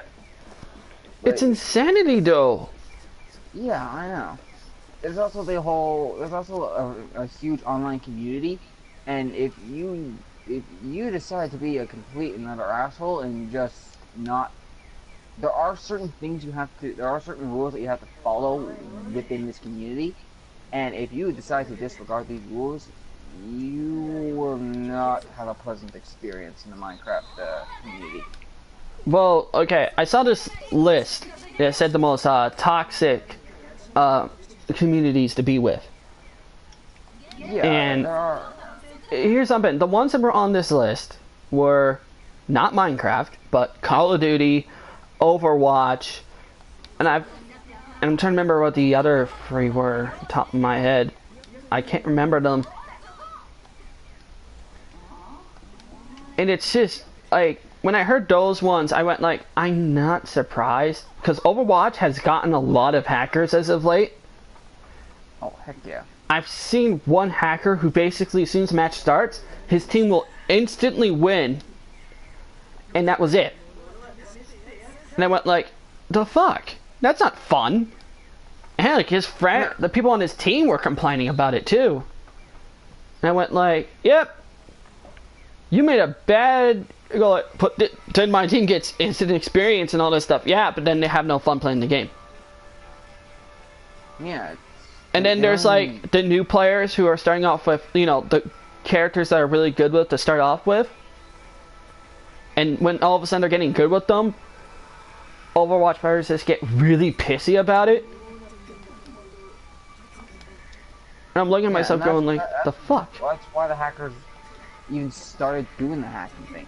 It's because they wanted to screw over the newbies that were becoming better than them. Because they got freaking jealous. The newbies were getting the hang of the game before, far easier than they ever did. But so what? Hell, when I picked up Vanguard, Coast, I had the easiest time beating Costa, even with the Gold Paladin starter deck.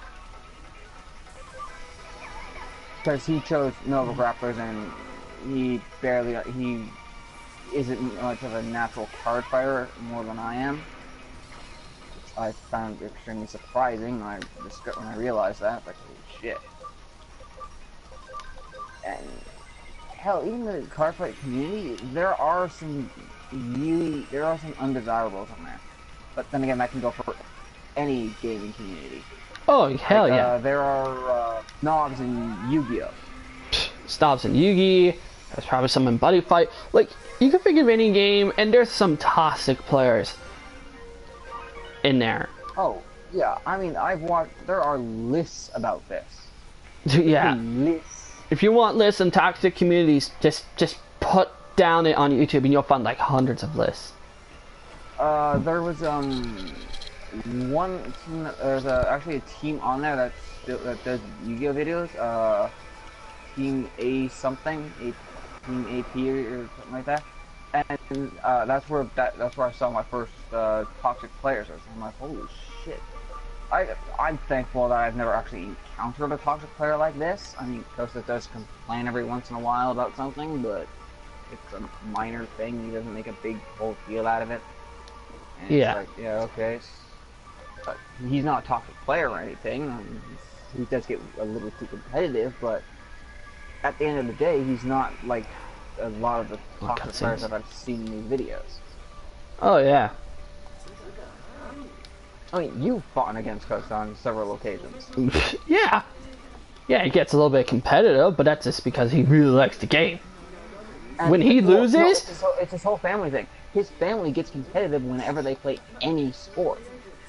Oh, hell yeah. And when you have a competitive family, it just makes it worse. Yeah. I mean, losing is not an option to them. A tiny bit of competitiveness, but not to how Costa is. Yeah. Which is understandable. Everyone has a little bit of competitiveness in them, they just don't do it that often. Yeah. And I mean, I've seen competitive. More talking. Not you, Edison. I'm talking about the game. Yeah, I know the game. Yeah, I know. JRPGs have so much to talk about. Teddy Vendor. Yeah. Yeah, he got really competitive. Oh. At some points, he even got annoyed when there was a player who had to he had some non-English cards, and he had to keep explaining what each of the cards did that way we could understand. And he was like, "Oh, hurry the hell up!" Mind you, this was under his breath, which with my hearing, I actually heard. Yeah, but at least here's something though. Teddy doesn't mind if the cards had to be translated. Yeah, but it gets really hard on someone's brain. Like, picture if we went to Japan and we were playing some Japanese kids, teenagers, adults. Okay? Yeah. And they didn't speak a damn word of English. They would know what the card is, but they wouldn't understand what the hell we were trying to say. I know that's not true. Now these days, everyone has to be multilingual in languages. Yeah, or... Oh, come on, another cutscene. I fucking hate your game. Yes.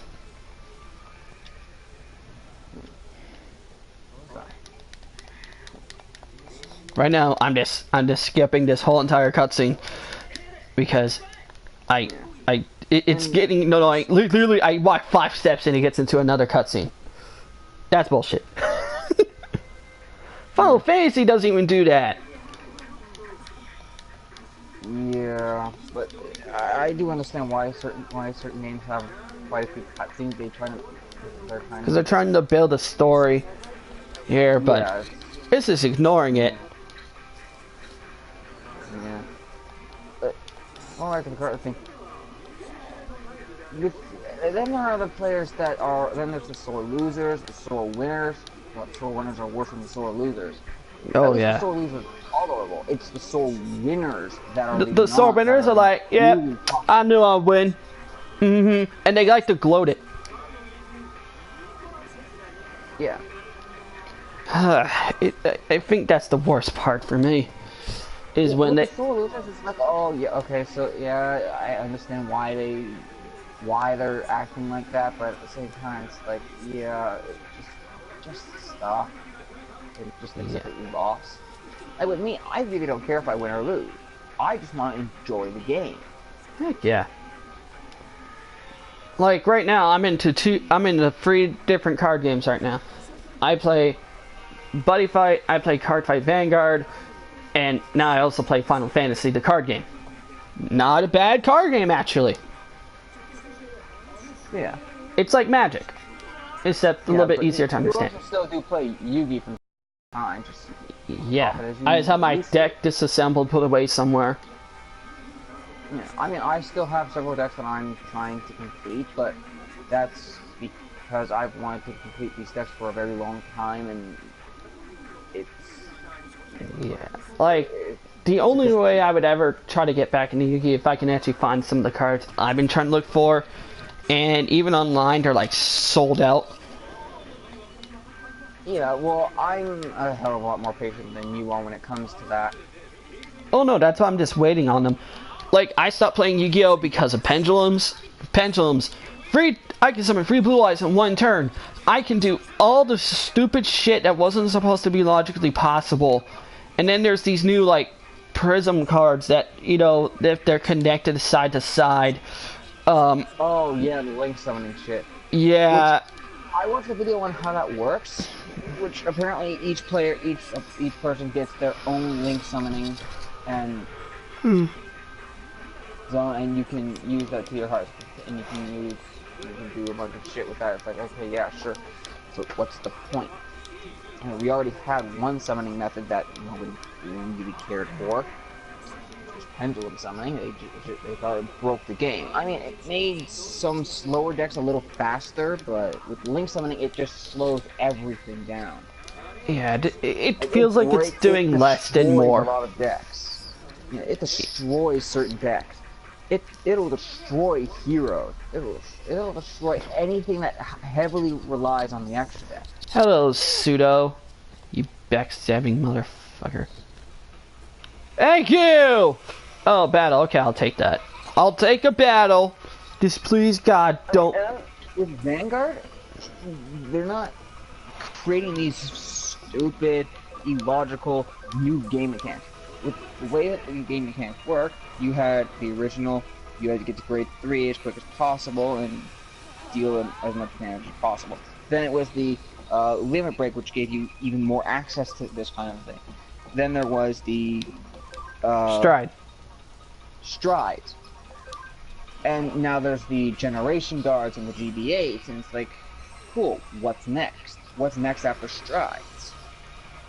I don't think there will be. I think that's as far as they're going to go, and in my opinion, that's genius. Yeah. Or they could elevate the game somehow. Like, aside, not add a new game mechanic, but add how the game is played. Like, they could do. There's so many options that they could do. And that's an awesome anticipation. With Yu-Gi-Oh, it's like just Yugi's gotten down to the point where everything means nothing. That's the sad thing. Like I tried watching the new one. It's not out in English yet. You see, watching it English subbed. Yeah, I watched it in subbed, and it's like, okay, the main character is a stuck-up, snobby asshole who thinks he's better than everybody else.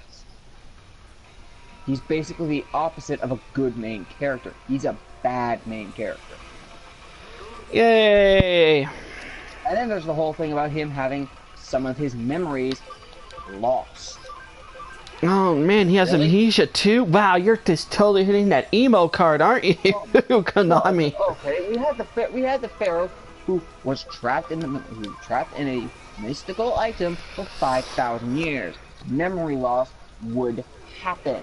His memories were, the explanation was he sealed his memories away and had to unlock them. Cool. Awesome. Jade Yugi, he did have some repressed memories of a card that hurt people he cared about. Including his brother, which he actually got to see, so that was a plus. Yeah, it's like, okay, that makes sense. Yusei Fudo had, his parents died because Goodwin's brother decided to accept the darkness that was inside of him. Okay, he had emotional problems with it. He had emotional problems with that. Alright. Yep. Yukima Tsukumo. I actually don't remember what his issue was. He wasn't all that good of a duelist, and that kind of hurt his self-confidence a bit. But with the help of that Astro he got better, and his confidence grew. Hell, he got a girlfriend, and oh my god, that freaking ending. That's actually a manga ending too. In the manga, she literally says she is gaga for him. Hey, at least they stay true to the manga. Yeah. With Yuji Sakaki, which I don't mind him, his problem was that he is only one of 4 versions of his original self that went evil. That actually makes sense. That was awesome. And his evil side, whenever he gets too angry, comes out. Could have killed him. He could have killed him. Okay, that's awesome. With this character, it's like, holy shit, he's not likable. I want to shoot him in the face with a 30 caliber shotgun. Oh yeah, and then there's like the circus performer guy. Yeah. I didn't get that guy. That character in the new series of Yugi, they're not likable. None of them are likable. I couldn't find one likable character. Oh, I found it more hilarious about the trick cards. You know what I'm talking about? Oh yeah, those were fun. Those were okay. Some of the cards that they have are okay. I can get behind some of these cards. But it's just the whole link summoning thing, it just ruins the game. Oh, definitely.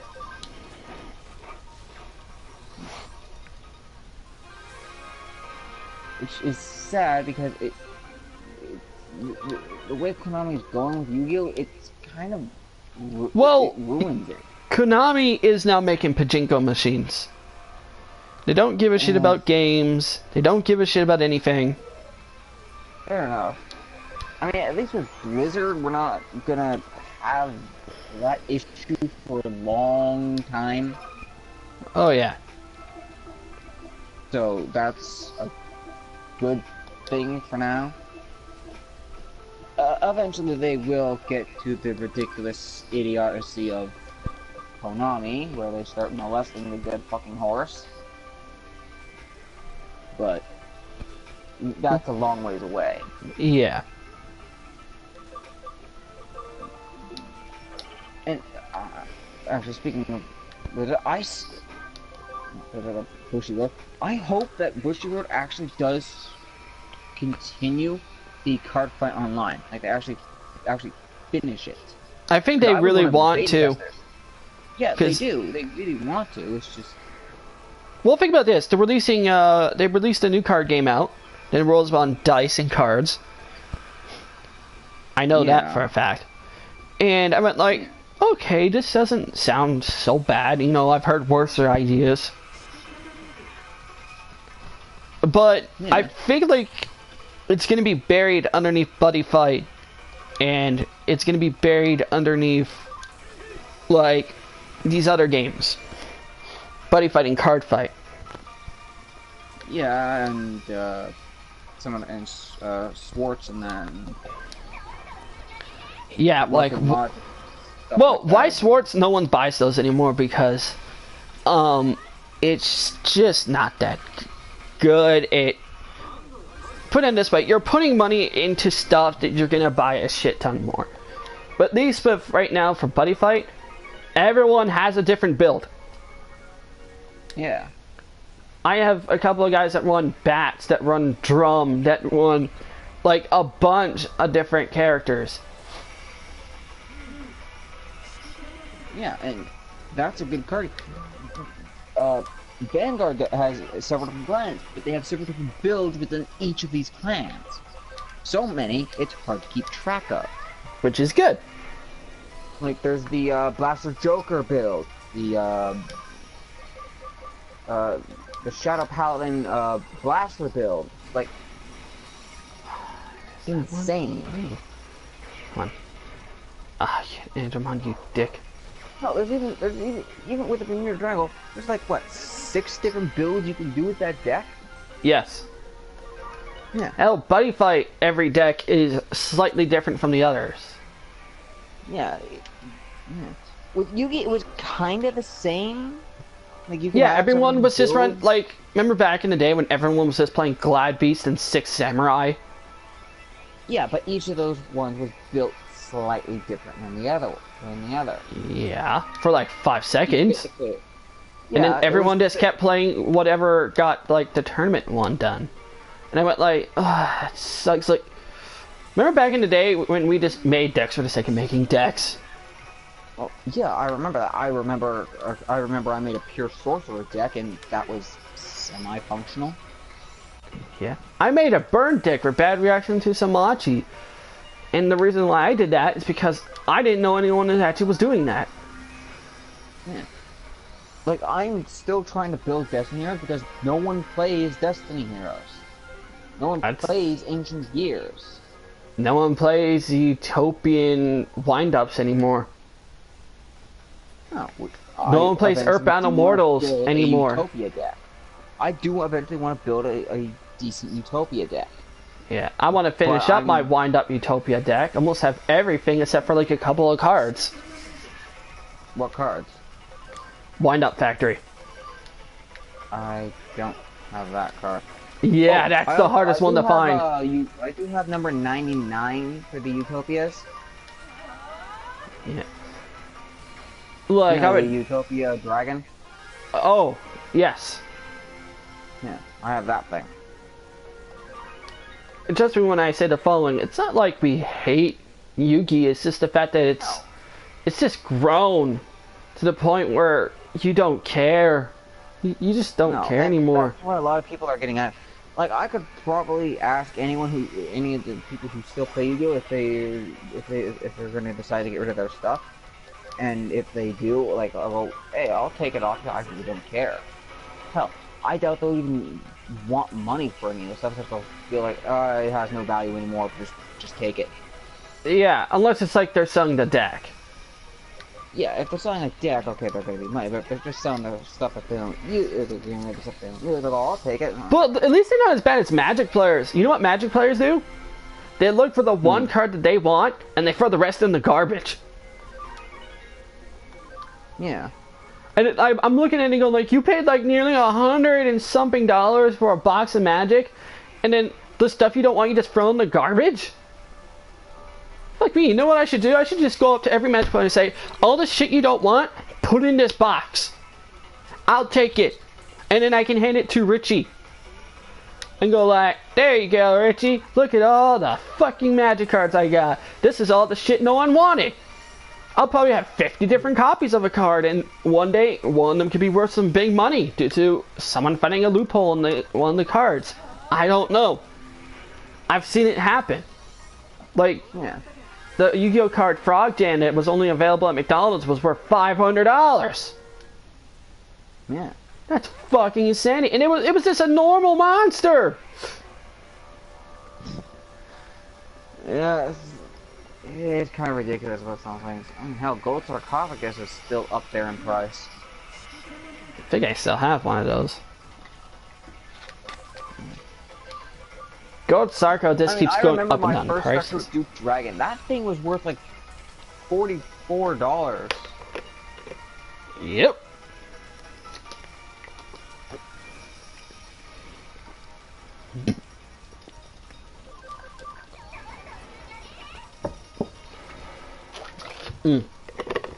Sorry, I had to take a drink.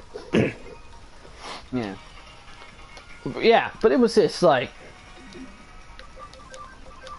wow.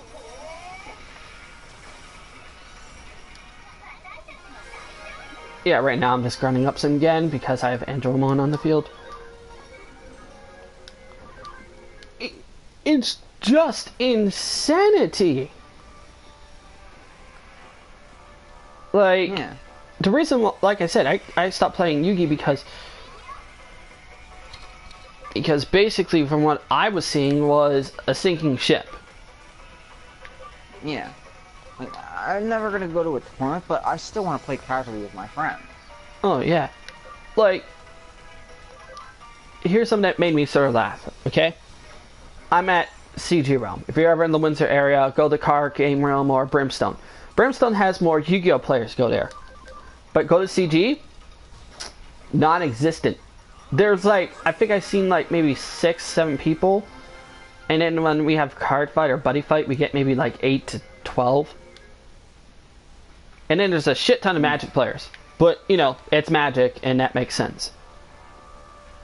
Like I said, I may not be able to get into Magic, but I know why it's a popular card game.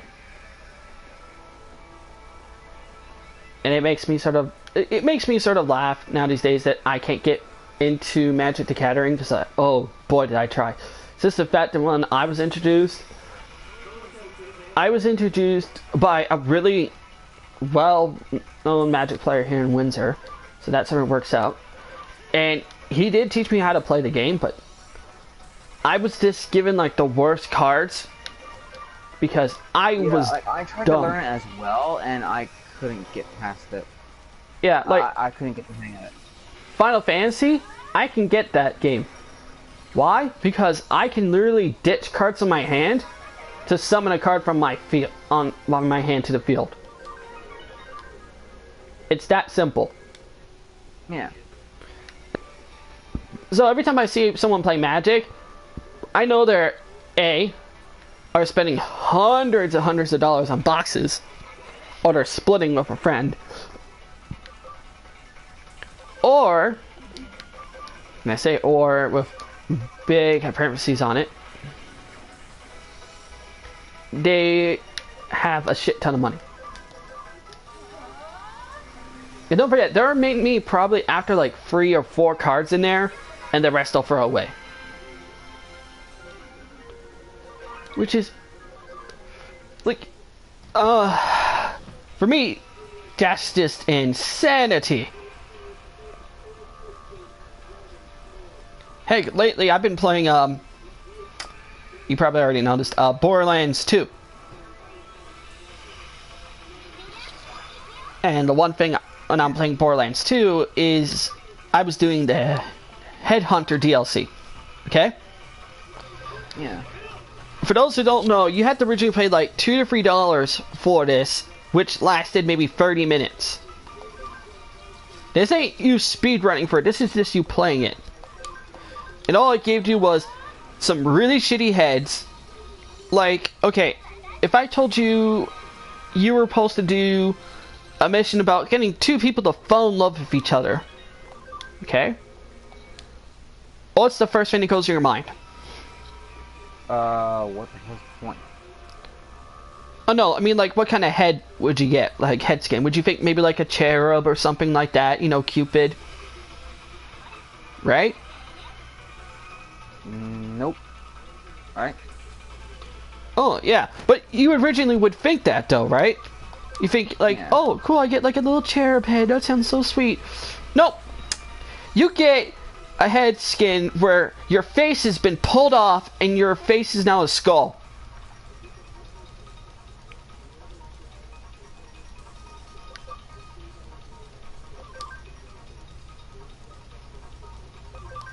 I love the silence you give me. That's the exact same response I had. I had no words for it. So I go to the other DLC. So the skin pulled off head thing was for love. Mr. Torque has one where you kill a giant turkey.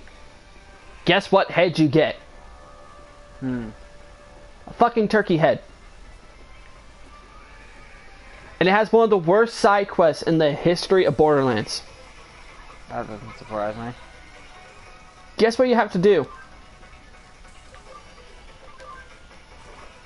Just guess. I honestly have no clue. You sit on your butt and you listen to an old lady talk. For like 10 minutes.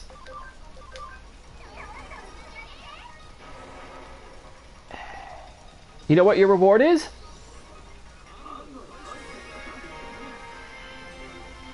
I don't think I want to know. Oh, you'll love it. You'll fucking love it. You get $1.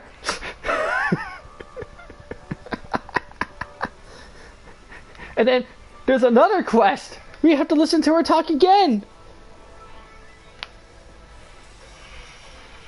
And this time though, she gives you a fucking rocket launcher for your pain. Thankfully. I'm so relieved that I was able to get a rocket launcher for having to sit on my ass and listen to this woman talk.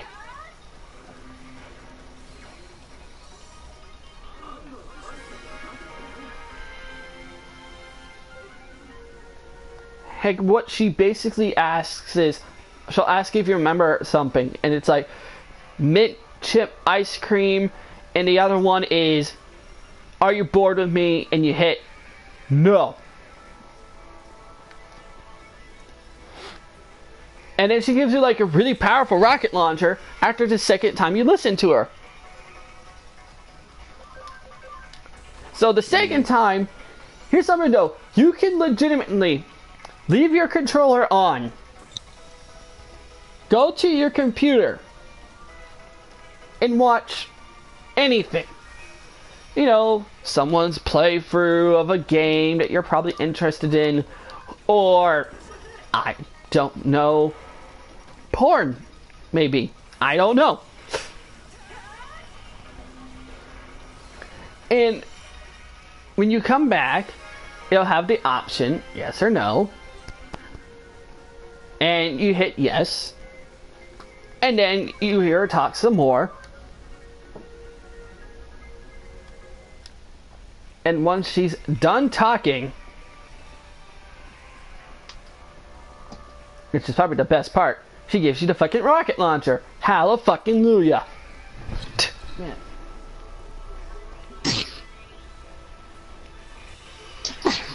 Ow. You sneezed a little too hard? Yeah, I hate when that happens though. Oh yeah.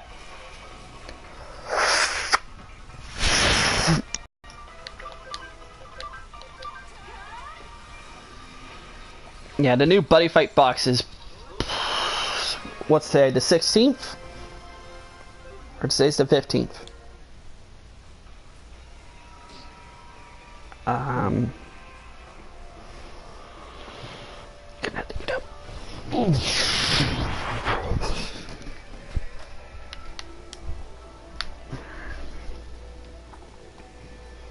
Oh no, today's the 16th. Shit.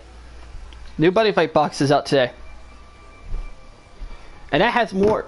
And I threw my phone away down behind my bed. Because, yay. Because that's the smart thing to do. When you have a back problem.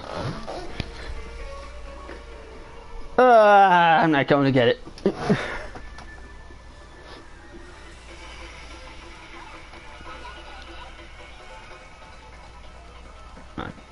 Yeah, it should be today or that it's released. So I'm gonna probably turn on my Yeah.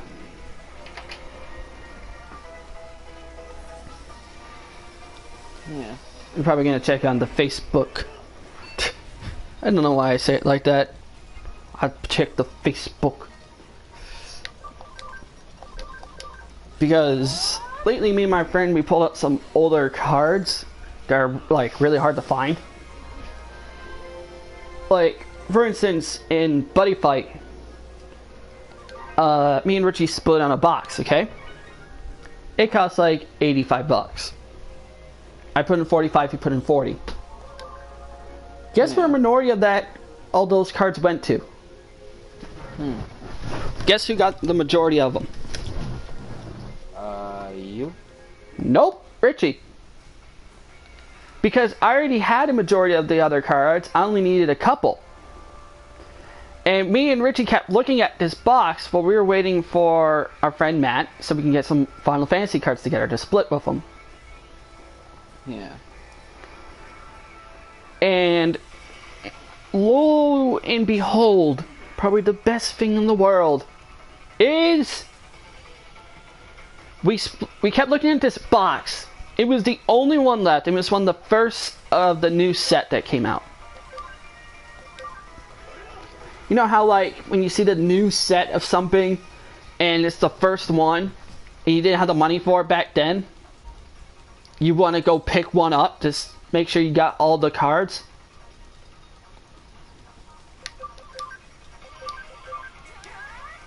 Like, picture this was like a new one of like card fighting and all this. Yeah, so I went like, totally, this is what I need. We kept looking at it and we're like, let's just do it. And he goes like, yeah. I had like $100 on me and we agreed to split on it so we can also split on Final Fantasy. Yeah. And we did it. Okay, this is what happened. We pulled out a secret pack and 5 triple R's. Nice. This was the last box. Which actually made it far more better than you think because it was way in the back. No one knew about it.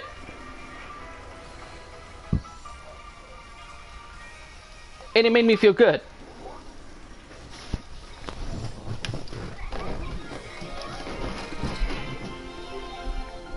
Yeah, alright. We're getting close to leveling up again.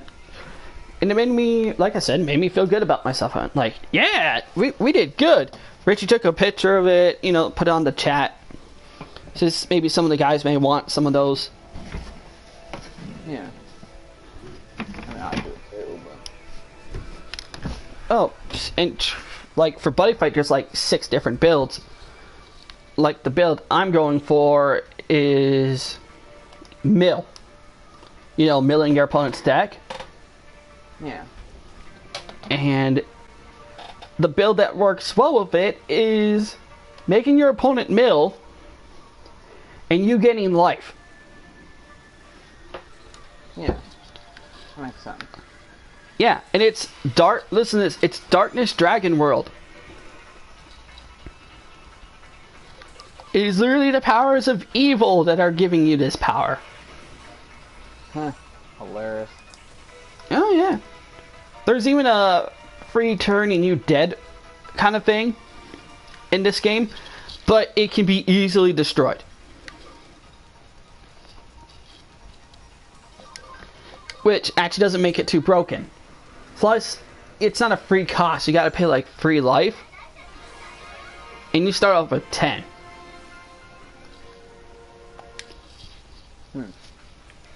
Except for one deck. One deck, which runs nothing but monsters, gives you like 20 life. but it's just wow.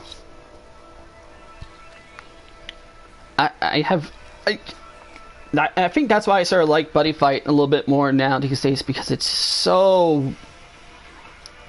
It's just like Card Fight. You can make a million different decks, but not do, like, as many. Yes.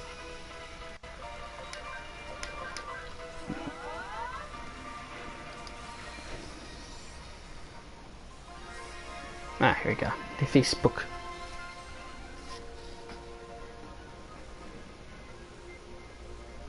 I'm just gonna check the chat and see if anyone's getting the new box. Well, I'm sure there's gonna be a couple people. I know Adonis is probably gonna get some.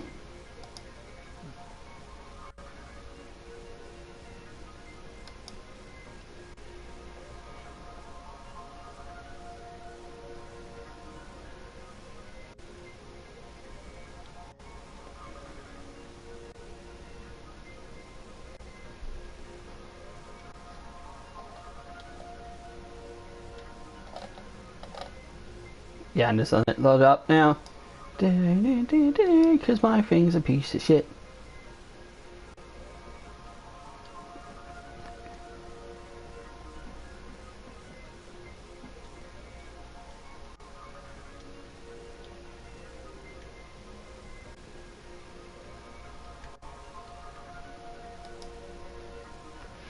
Perfect. The Buddy Fight thing is really important now. Yay! Anthromon's at level 19. We're getting a lot of toe passes, which means more money! Which I'm probably never gonna spend.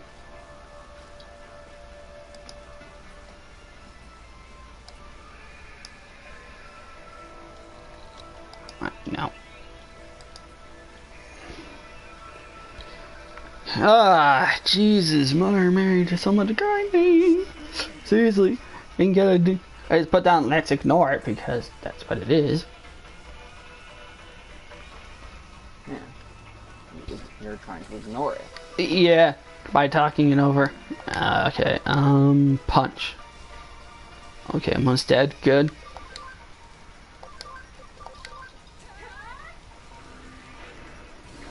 Well, I hear something really stupid. They're still building the six boxes near my house. Still. That's funny. I also find it also funny that someone's actually showing me there's this little gift that's on there. It's from Archer. Okay? It's like Lana. What? Danger zone. Oh yeah. That's actually funny ass stuff.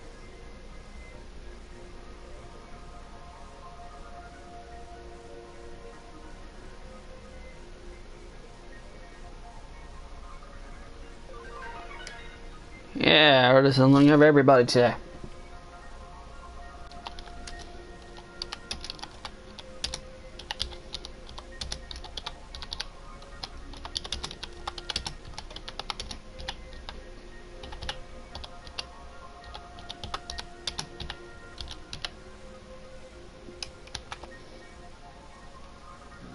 Bubby. Yeah, Nick's smart. He put Bubby.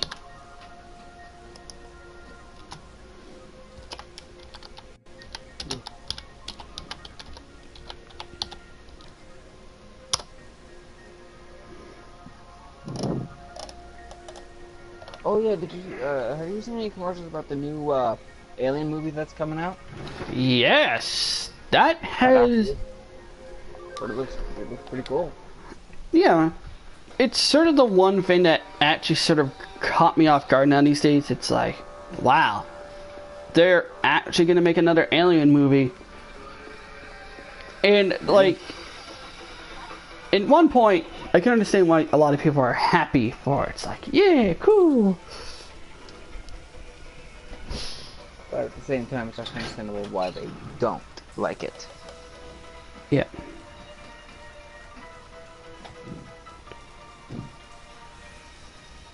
All right. So I got a friend named Justin Horowski. Next Friday, I need for stuff. Which is not surprising. A lot of people need some of those things in there. Yeah. Punch. I mean, eventually when I fix my card issue, because my bank decided to do something that I did not want, which was cancel my ability to pay for things online. My Star Wars subscription, my Warcraft subscription, and just buying things online in general. Once I get that feature on my card, and debit and credit card restored, I'm going to eventually just start ordering a bunch of cards that I need. Oh yeah. That's probably the one thing that, at least now I know that some people are getting the new Buddy Fight box. It makes me feel a little bit better because right off the dot, right now, I'm a little bit broke, but I did pull out some good cards from the first box. So maybe I can trade to get some of the stuff I want. Which actually, in my opinion, makes the most sense. Yeah.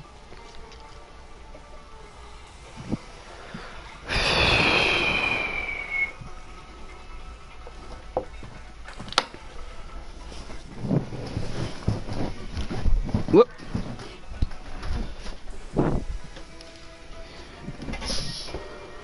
Don't want to rip boxes. Yeah, Bloods need some stuff too, but I rip boxes. Yeah, that's not surprising though. Some people want to rip the boxes that are given to us.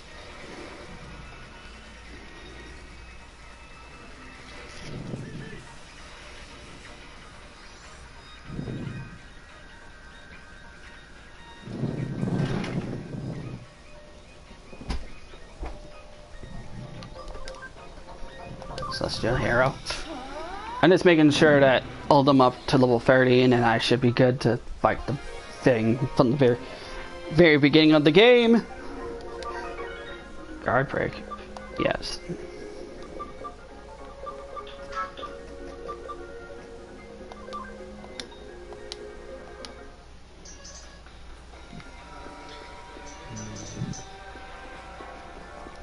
Yes. At least I now know that there are people planning on getting them. Yeah. Which is always a good thing.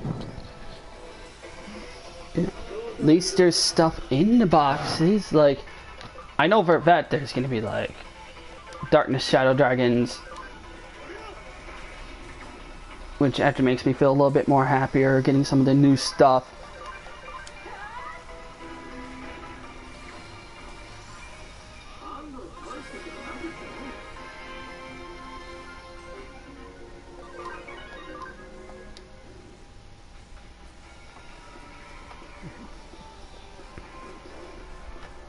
Yeah, and the one thing that I've recently been doing more is, well, listening to Ruby fanfiction because it's hilarious at how these people read them. It's the only reason I even want to listen to them. Yeah. And so far, I only really like a couple of them, not a whole lot because it's My Little Pony. Yeah. It's perfect, really.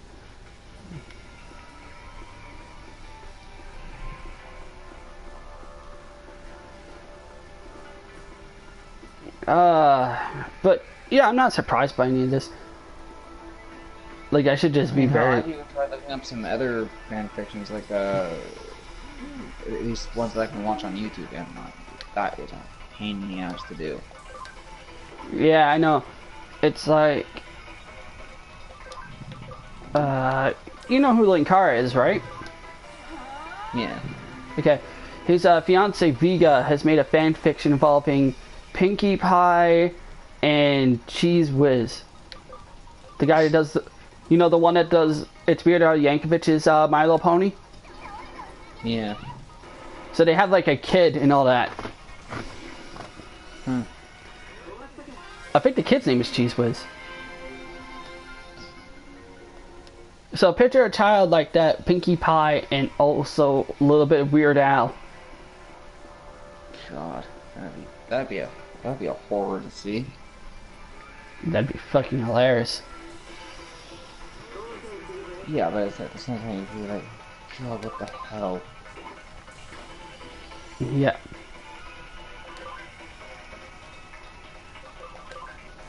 Right now I'm just pimp slapping away Digimon.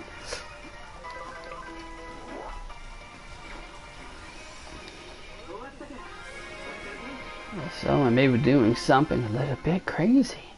I'm gonna have to de-digivolve my Digimon just so they can get to the abilities that they need to be in. Which sorta sucks, but that's okay. This is how Digimon rolls.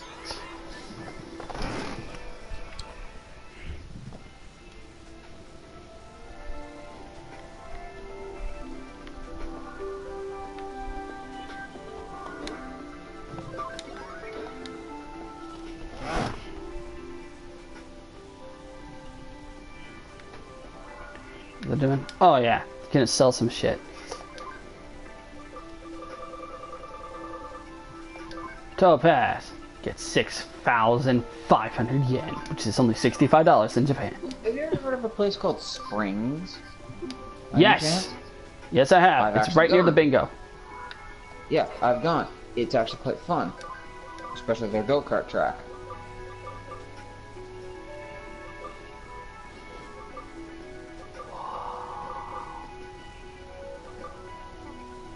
Their mini golfing is hilarious, especially when you have, especially when you. Here's the funny thing with Costa, it's hilarious when he plays mini golf.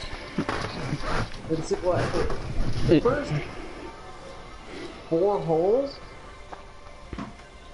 Every time he swung, the ball went in the opposite direction.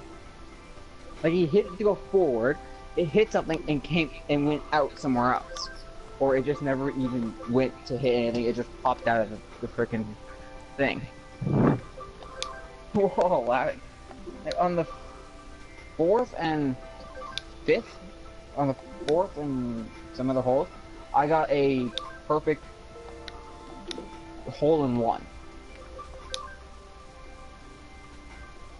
Then there was his cousin who kept kicking the damn golf balls. It's like, yeah, that sounds like a guy. We also went on these different trampolines. It's like, holy crap! We went to a foam pit, and that was fun. You basically jump into giant foam and try and crawl out. It's okay, Ganamon is that ability to. Costa did an epic fail on his first attempt. Like he jumped and it hit the platform just before the pit because he didn't judge the distance properly. That is fucking perfect. I pretty much had to stop going on the trampolines because my lungs started to hurt. Yeah. When we got back to his cousin's place, he literally had to lie on the floor when we came back from Springs, which was hilarious. Yeah, right now I'm just de-digivolving all the Digimon we just digivolved into Ultimate because their abilities ain't strong enough to become Mega.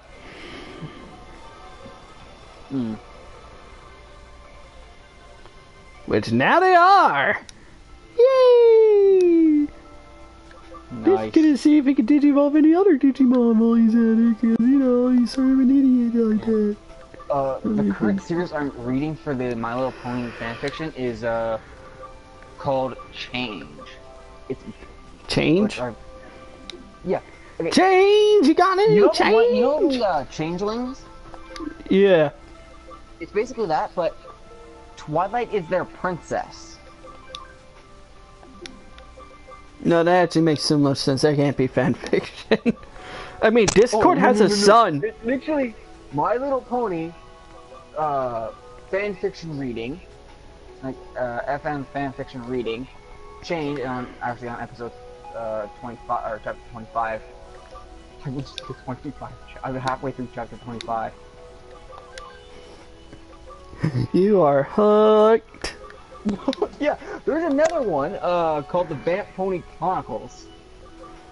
Oh, the My Twilight Little Ponies are becomes a vampires. Vampire pony. She becomes a vampire pony. Go She turns on. one of her friends. She turned one of her friends into a vampire like her. The character Princess Luna goes, "Oh yeah, I'm so sorry about Nightmare Moon turning you into a vampire." She basically goes through this whole thing about why, why she thinks it's a good idea.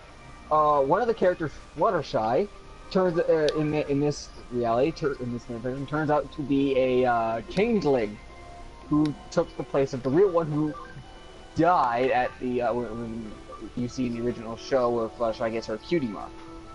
Mm-hmm.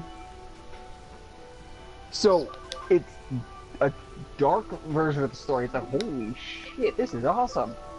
Like, she discovers all these powers and she summons the freaking imp. And it's like, holy shit, this is awesome. And now I'm watching this where it's like, oh my god, this is hilarious. Chrysalis, the character in the thing, is generally shows it is a mother. It actually does motherly things, even though she's a freaking changeling who's actually not supposed to be able to have these feelings. It's hilarious. I'm just listening to this, and every few sentences that the person reads, I start laughing because some of the reactions that he makes and does is funny. That's really the only reason I even read these or listen to these fanfictions, is because of how they're read and how they're presented. Hell, there are ones that basically go into porn territory. Rule 34. Rule 34. You sick bastards. It's Rule 34. You hear about it, but they show several different images. Like, there is one where Twilight and Rainbow Dash basically eat each other out. Quite literally. I'm laughing the entire time, like, what the fuck? It's hilarious. Then there's one where she starts dating her character Twilight starts dating Celestia when apparently the person who raises the sun and sets the sun. And it's just so hilarious. And then she dates the Luna character in one, and where do these people come up with it? And it's probably written either by really perverted chicks or bronies. Yeah, or bronies. Which, this one, I'm hoping it is written by a brony, because the person, it even says who it's written by. Written by Tom117Z.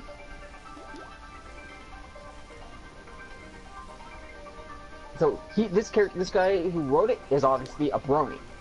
He knows the lore. He knows everything about My Little Pony. It's like, okay, cool. He at least gets the characters. It's hilarious. For the first few chapters, the character Twilight is freaking out about what she is and trying to learn everything she can while still freaking out.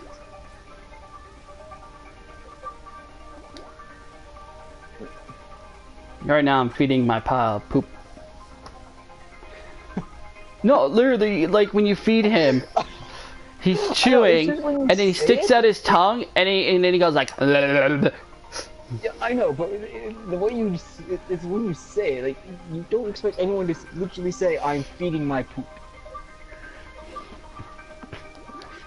And okay, I'm out of food. Good. And going back to the Vamp Hunting one, which is only 17 chapters. Sucks. I wish they had more to at least. I kind of wanted them to continue, the person who wrote this, to continue it, to find out if the character Celestia ever finds out that her favorite student is a vampire. Because I want to hear that. I want to hear this guy read that reaction, because that was fun. I was laughing the entire way through. Still listening to the story, I should but laughing. make a save. I just realized I have not saved in over 2 hours. God. That's the worst kind of thing you can do in this game, in an RPG. You're grinding so hard, you're training like a madman, and then you realize you haven't saved in 2 hours, and then the power goes out. Or you play an 8-hour game Oh, straight without realizing it. that's the worst. Wolfenstein, the New Order? the one that basically has so many fucking discs in it. We got Oh, to keep you're paying on the exchanging every time. Xbox, right? Yeah. Okay, because on the PS3 and so on, it's only one disc. I don't know why Xbox needs like 1 billion discs just for like one game. I think they fixed that on Xbox One. I bloody hope so. But then again, I'm never going to be getting an Xbox One. Why would you? It's a PC, but a console. You can just get a PC. You can just get a Microsoft PC and get Microsoft games. Yeah. That's an actual thing. Like, And I hate Microsoft because they suck. well, when you think Microsoft, the only thing that goes in my brain is Halo, Gears of War. That's it. Those two. I know there's other games for it, but you try to tell me which ones you remember at the top of your head. Well, I'm literally staring at my Xbox 360 games. I could literally name them all that I have right now. Yeah. These are the ones that I give two shits about. Like the Castlevania Lord of Shadow 1 and 2, Alice, Madness Returns. American McGee. It's sad they didn't get the Kickstarter money. I would have loved to see what he would have done with Wizard of Oz. Oh hell yeah! All of the Fear series, Fear 2, Fear 3, and Fear Files. All 3 BioShock games. Yeah. Diablo 3, Lethal Souls expansion.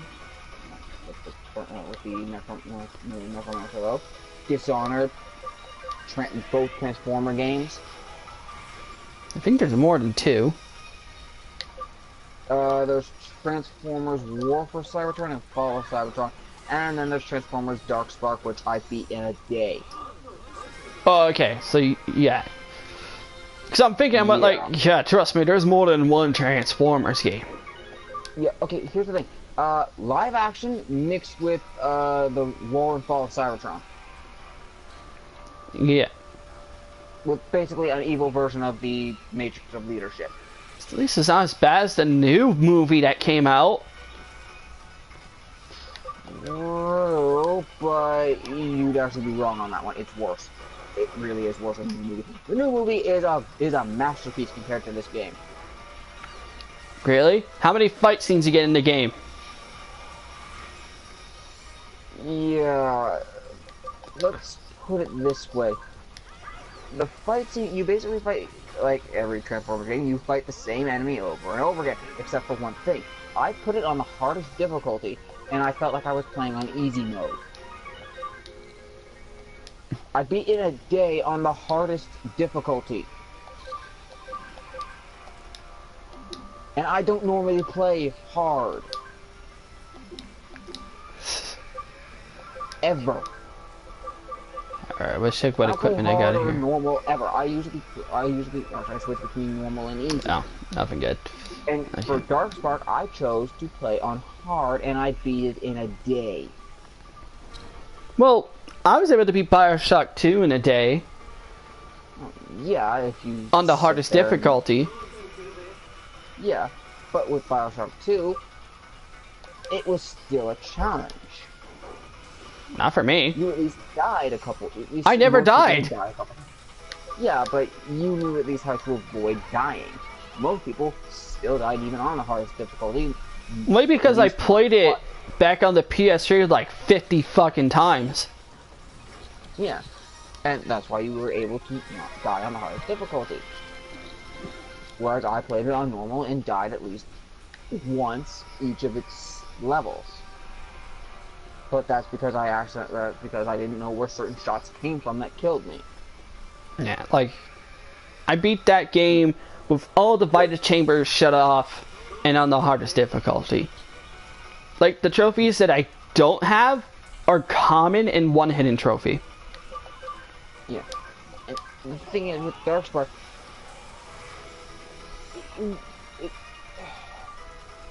you first start playing through the entire live action. You switch between the live action.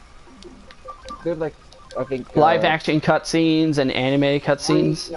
There's 3 live action levels. 3.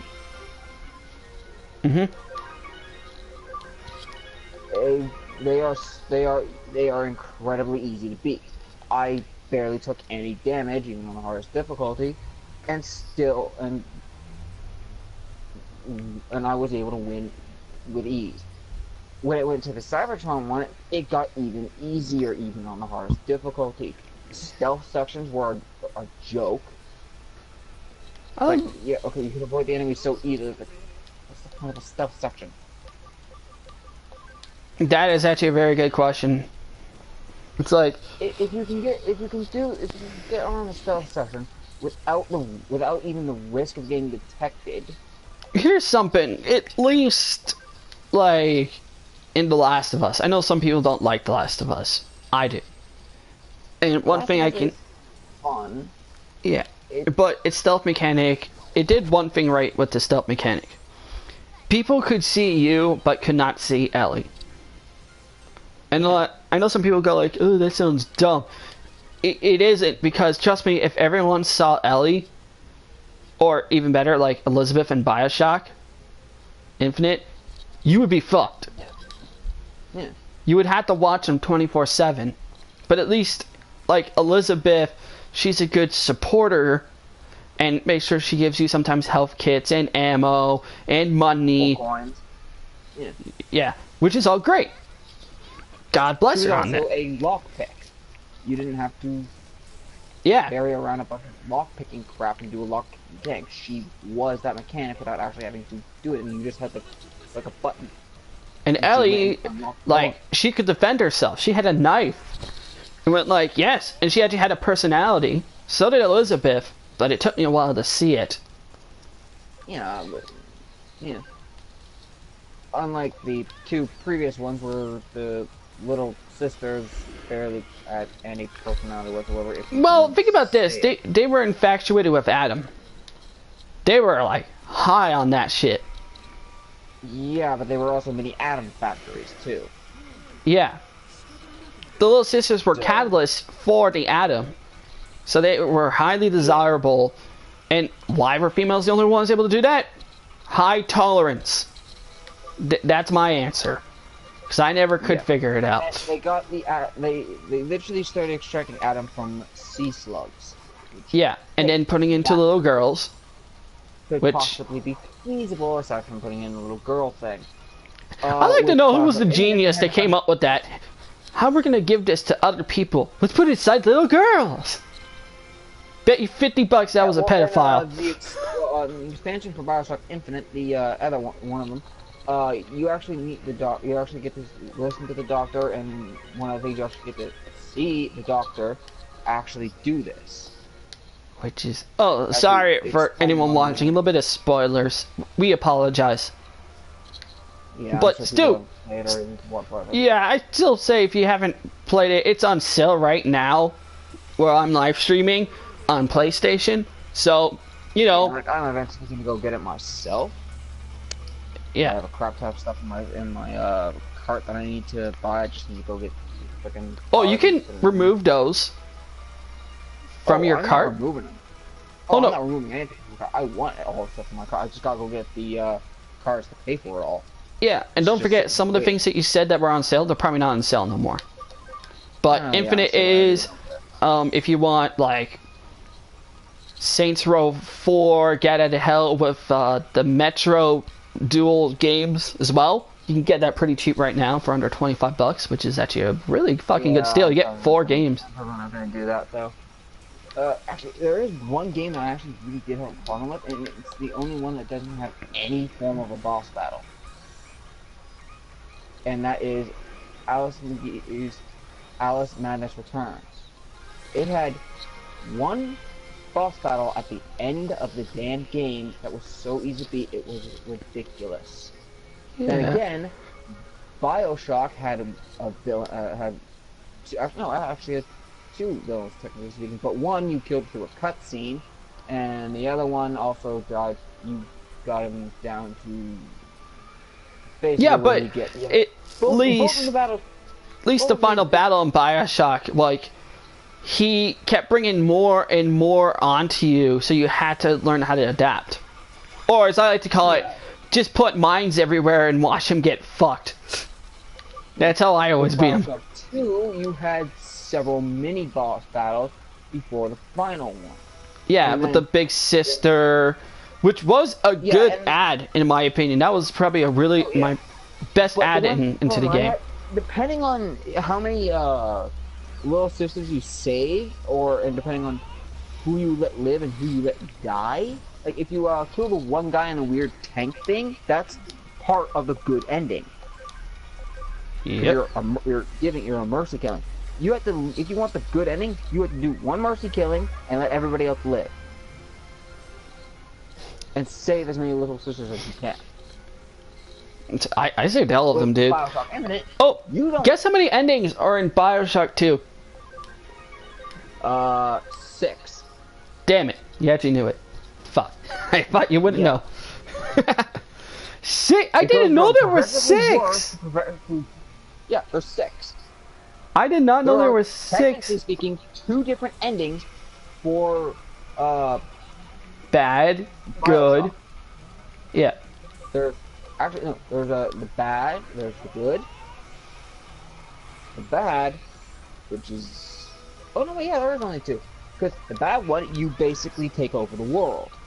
The good Oh no, ending, there's you approximately basically 6 endings. basically- And it's all just slightly different. Well, no. The BioShock only does have 2 endings. The bad ending 8? is you take over 8? the world. Where did we get Bioshock 8? What happened to the other Bioshock games? I want to play those.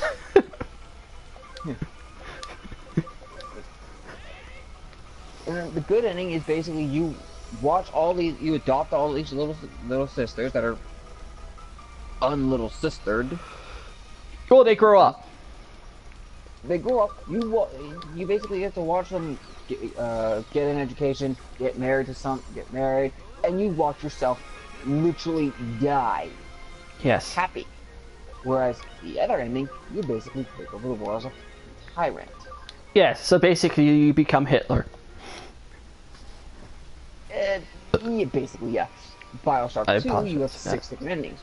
One where the daughter of the fucking alpha character basically destroys everything, or it basically goes from she destroys everything to she ponders destroying everything to she basically tries to help as many people as she can, or she just completely saves the world and doesn't give 2 fucks. You mean Dishonored 2? Or is the... BioShock 2. Oh. You mean Eleanor? Yeah. So basically, can be either the ultimate saint, basically Jesus, or she could be the Antichrist, or she could be a neutral, or you could have I'm walking a with neutral Frosty the Snow Bear. Yeah. BioShock Infinite only has 1 ending. Which is sad, because I would have loved to see a different ending in that. Because it looked like there could have been. Like, we could have had, like, them going to Paris, for instance, as an ending. Yeah, that would have been fun.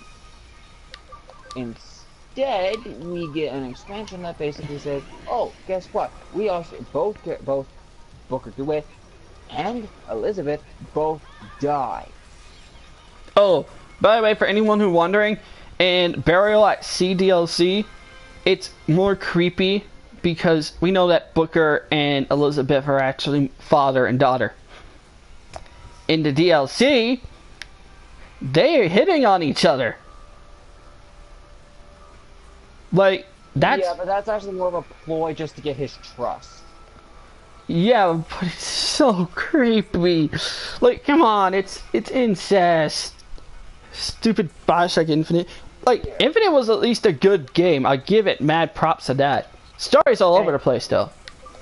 Well, it is a multiverse story, so... Yeah, that's why it's all over the place, and it's hard to keep track.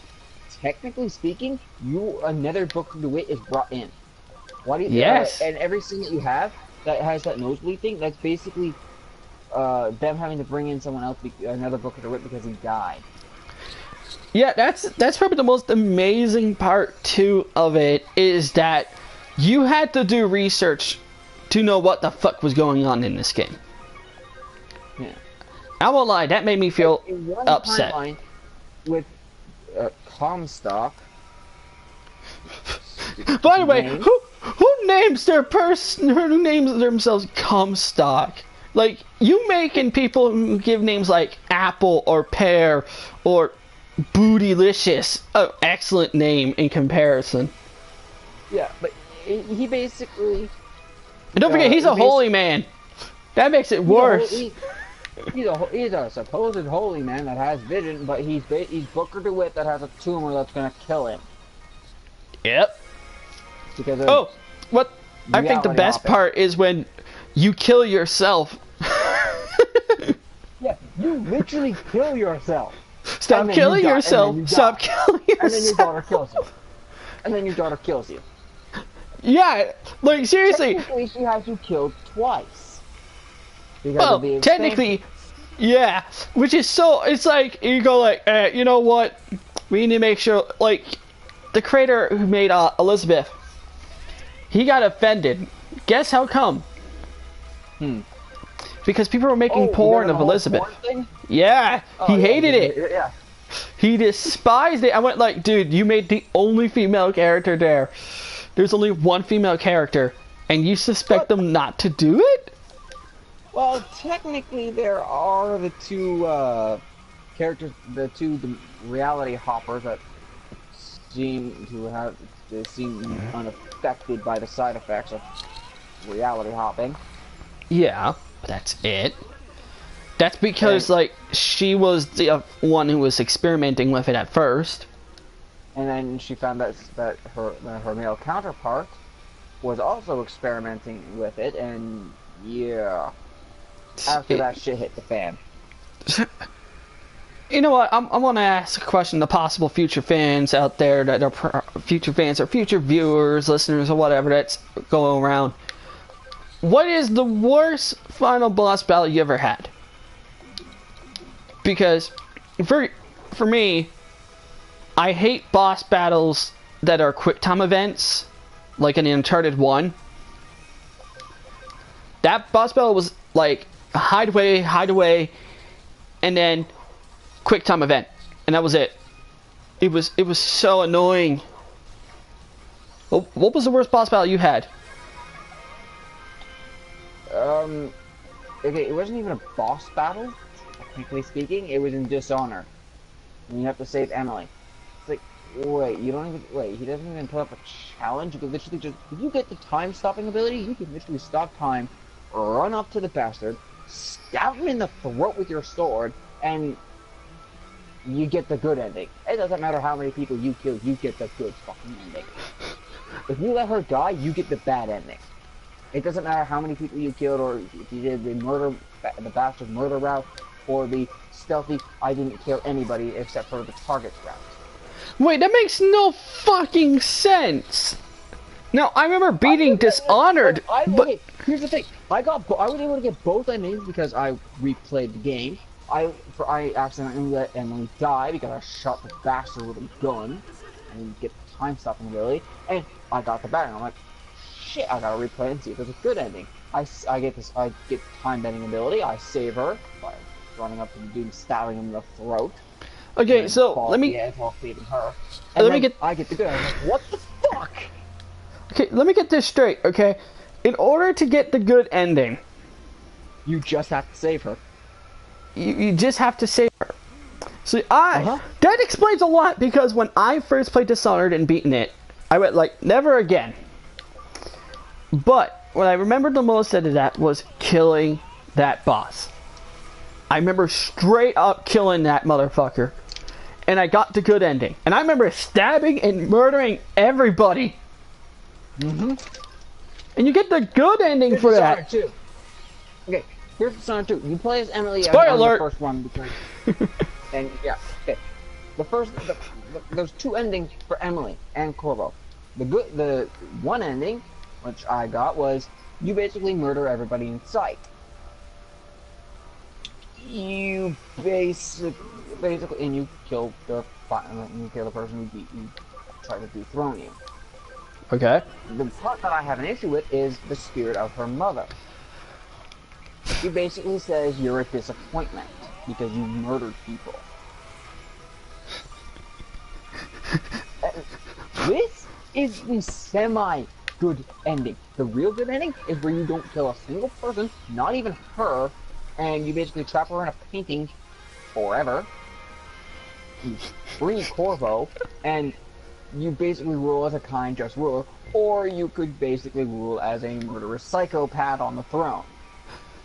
Well, gee, I wonder which path everyone's going to take. The boring, non-linear route, or the route that requires you to kill and have fun? I saw somebody who took the I'm not going to kill a single person route. That person must have had patience with a Buddhist monk. Yeah. Now, with the Corvo route, I haven't finished it, but I'm assuming that it's going to be along the same thing. You basically murder everybody inside, which I am doing. You get basically your wife saying, it technically is actually a canon thing. Yes, right. Corvo fucked the queen. Yeah, which technically Emily is his daughter. I had a hunch that was it. That's why he felt more morally attached. Maybe that's why I could never kill her when I tried best to do so. The ending is actually gonna go. You're gonna basically get to your wife, and she's basically going to say, "Oh, you're a disappointment for killing people," which is his fucking job, I might add. And you're gonna free, and basically Emily's still gonna grow up a murderous bastard. Jesus Christ. The good ending is basically he's going to teach her how to be a non-murderous bitch, and become a hippie. Rule just in time. Yeah, basically. That's how these scenarios are going to go. So on my next run, when I play Emily, I'm going to try and not murder a single person, except for the targets I'm supposed to kill.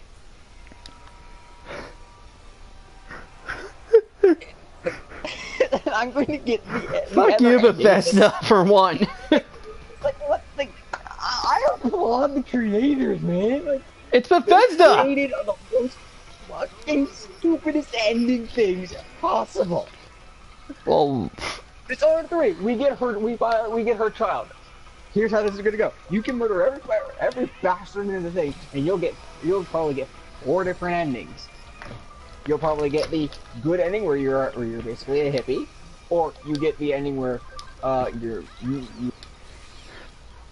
killed a couple people plus including targets, and you basically rule as, I am a kind, just ruler, but if you do something I don't like, there is a death penalty.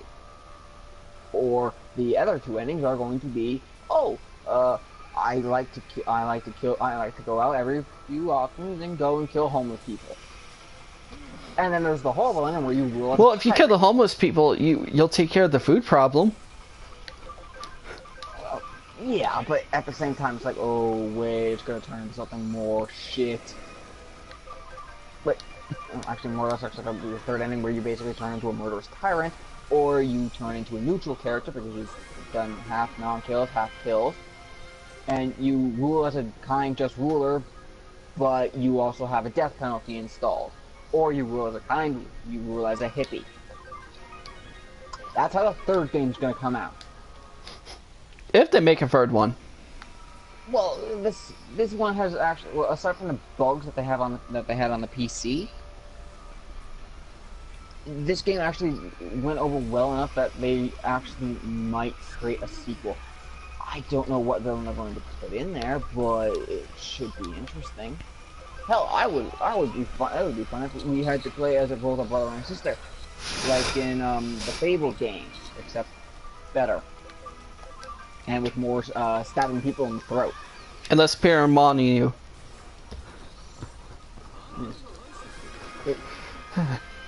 I apologize for all the grinding. Was the worst boss, or yeah, the Dishonored one was the worst boss battle because it wasn't even a boss battle. You basically just froze time and went up and stabbed him in the throat, or shot him with a bullet, or did something. Yeah, that was the weird thing. Is here's something.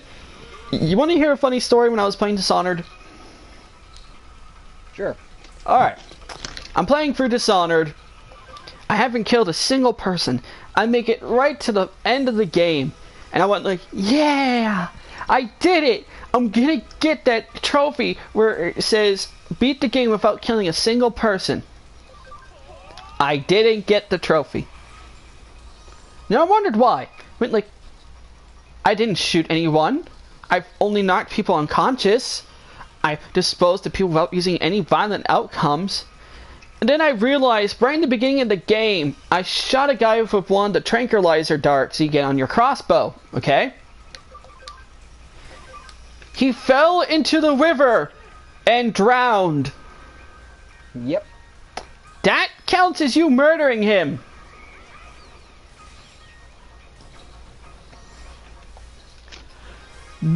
The expression that I had pissed me the fuck off. It did. It just pissed me off. Yep. Even if you don't murder even if you weren't even trying to murder anyone. Don't murder a single person and you still fail to save Emily, you get the bad ending. Even if you save Emily, you'll get the good ending, and people will praise you for being a non-murderous bastard. Yeah, so it's like the ending means fucking nothing. Because you need to have one ability, and then you kill them. Yeah. The only abilities that I ever put any stock into anymore are time freezing, possession, and rats. Yep. Or whirlwind, just for fun. Or, you know, go for that warp ability so you can just, like, teleport like a mad motherfucker and stab people in behind. That's blink, but yeah. Yeah, blink. That's blink. It's, here's something though. A part of me does want to go back and play Fallout 4. Now, the only reason why that's a thing is because I rented it from my library. Go rental library games, for one. And the thing I'm currently doing right now is playing Digimon, obviously. But when I was playing Fallout 4, which I haven't beaten it. I mean, it's a fucking huge-ass game. Of course, I haven't beaten it. Yeah, but what Angry Joe actually made a good point. You can get sidetracked in that game way too easily. I was in the zombie town. You know where all the mutants are, and they're like trying to fucking rip your face off? I was too busy murdering them and looking for shit to actually give a damn. I was trying to find better equipment and stuff that makes me less radioactive. And oh my, I will not. I got really hooked into that game, but then I had to return it, which made me pissed.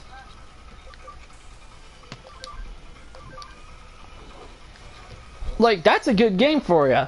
But I went like, when I ever buy this game, and I went like, maybe, if I can find it for a decent price. Haven't yet. Yeah. Apparently there's a game rental site that you can rent a game, and if you like it, you can buy it for a discount. I forget what the website is. A majority of my games came from Family Video. Yep. At least my Xbox games. That's sort of the weird thing is now these days. We have Netflix and all this stuff. We have Netflix, we got Hulu, we got Forget what the other one's called.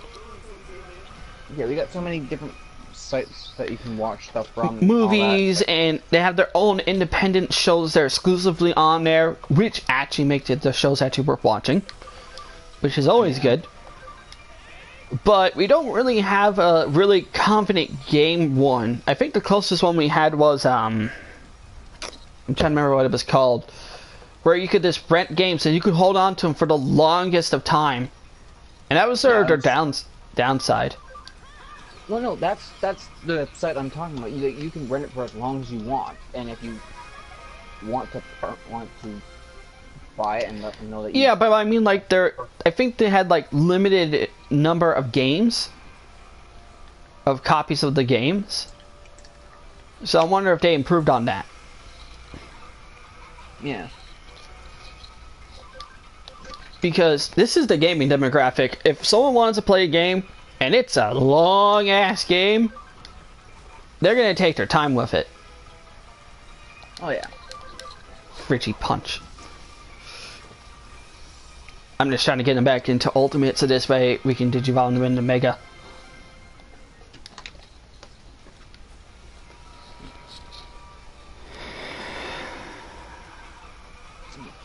Yeah. But then there are the really tedious and annoying games. Like, Heavy Rain. there's a Heavy game Rain. called Templar. Me, it's Heavy So this Rain. game Yeah. I've seen Costa play it and beat it. Heavy Rain? Wow, that was an annoying game to watch. Here's something. Like I said, I consider Heavy Rain to be an annoying game, but it's not as annoying as... What's the game that's going in my brain at the moment? Okay. For anyone who's a GTA fan, please rip me a new one if you must. But I can't play GTA. I can see why people loved it, but I guess I just got in at the wrong time. I love the fact Yeah, you're like, eating chips. I got out of GTA because I found it's not my kind of game. Yeah. It's no mean by that. I'll watch GTA games. I watched GTA 5 online. It's funny as shit, especially when the people want to have fun with it.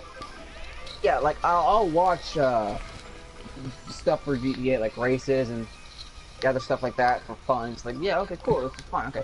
But I'm not gonna play because it's not my kind of game.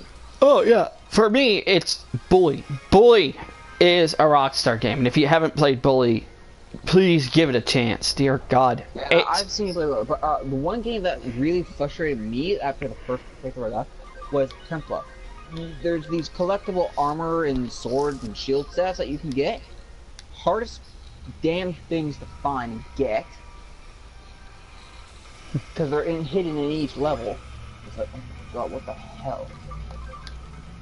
And when you beat the game and you go back and replay it, when you finally get to the temple where you gotta go get the Holy Grail, and you find out that you are an immortal guardian of the Grail. Of the Braille? The first playthrough, you have two options. You can either destroy the Grail and get the girl. Oh, Grail. I thought you said Braille. I was about to say what Grail, yes. the Holy Grail. Which is Of course, it's the Holy Grail. Jesus' blood. Or you can keep it alive and continue guarding it for all eternity. For all eternity, yeah. And it's like, what the fuck? And the second playthrough, it is so. It doesn't matter what difficulty you put it at. The difficulty spikes on your second playthrough. Like, Hey, it's like Dark Souls. It spikes to hard. If you're playing on easy, it spikes to normal to hard on certain levels. And I'm like, what the hell? I finally got to the area where I need to go and pass through all these stupid spike trap things and lighting a bunch of fire. It's like, what the hell? I was doing this the first time, and I couldn't do it. I couldn't do it the second time. I stopped playing. Oh then yeah. I found out there's a gladiatorial expansion where you get some gladiatorial armor that you get in the original game. Like, No, why would I want that? Unless it gives you mad buffs. Match. You're in a gladiatorial match with endless. You know those wave things that in some games have. Where Horde battles. Off a crap ton of wave? Horde mode. Battles, yeah. Yeah. That's basically the expansion. Now you can either choose the Templar asshole who betrays you, who basically says, "Let's keep the Grail." Or you get the chick who's basically good with long-range attacks, basically throwing daggers at people. Those are your only two options for the Horde battle, as the person that fights with you, and it's just not worth it. Oh, Jesus! There's no progression. You just keep fighting more and more enemies and seeing how high you can get your score before you get bored. There's really no boss battles. You're basically just fighting either your fellow Templars or, you know, that point in history when the Templars were being hunted down during some French Revolution thing or something like that? Yeah. The point in history where a bunch of Templars were killed and hung and burned. It basically takes place during that time and era. You get betrayed by the Templar Grand Master because, well, he's an evil immortal bastard, and you are a secret, and you have lost all your memories, and you're trying to regain them, and yeah, it's just stupid. The story, it's stupid, but at least it gives you a little bit of history. Yeah. Somewhat. The one person that you are with until you get the girl who throws daggers at people, he betrays you in the end, and he does help you get away just so you can find the Grail because he wants to basically give it to the Mad King. Yeah. Yeah, which that never actually happens if you choose that ending, which I just decided to destroy the Grail because, well, fuck the Grail. Yeah, I went for all this shit for a cup. Yeah, fuck this shit. Yeah, I went through all this crap just to regain memory and gain a fucking cup full of some guy's blood. Yeah. It's getting destroyed. I'm that pissed. Okay. Second playthrough, I couldn't even get to the cup. Wow. And the armor, don't even get me on the armor and shield set. They are the most difficult things to find. I was able to find one complete set. One. Jesus. I was able to find half a set. And that's just gaining the sword, that's just finding a sword and shield. You have to find the armor, there are there's gauntlets and armor and like, God, what the? It's a scavenger hunt, basically. At least in like Dark Souls and Bloodborne and like Neo and shit, you can just equip different shit if you have the proper attributes. Yeah, with the in the Atlas series, you can equip whatever you want as long as you have enough strength to actually wear the damn stuff, and as long as you know what your character needs in order to make him more powerful. Yeah. At least it changes. Yeah. Then again, there's Star Wars and Warcraft. It's the same thing as Diablo. No, it doesn't grow, but an open world questing thing, where you basically find the best armor for your character that will increase its stat, health, everything to make you the most powerful character in your class, which is never actually possible because the game is. I just remembered why I hated playing GTA, and you'll probably understand this, but maybe some people won't. Okay, now I played GTA 3, GTA the one with the 60s theme into it, you know, hookers and blow. Okay, yeah, and yeah. GT4 and also City, that was the other one I'm starting to remember, Vice City. Vice City is basically where you escape from a bunch of cops and you have to drive a car or a certain hideout. And that one, I think I played that one too. That was actually the one. That was actually the only one I ever really played. Well, I at least played like 4 GTAs, and I can definitely see why people love this game. I had was the Vegas one, Yes. where you play the black guy. Yeah. Yeah, that one, and that's what got me out of it. It's like, yeah, no, this isn't for me. Okay, the one that I remember playing was the one that has most memories is San Andreas. But the only reason why is sort of like Mafia 3. Okay? The reason is they kept saying the N-word.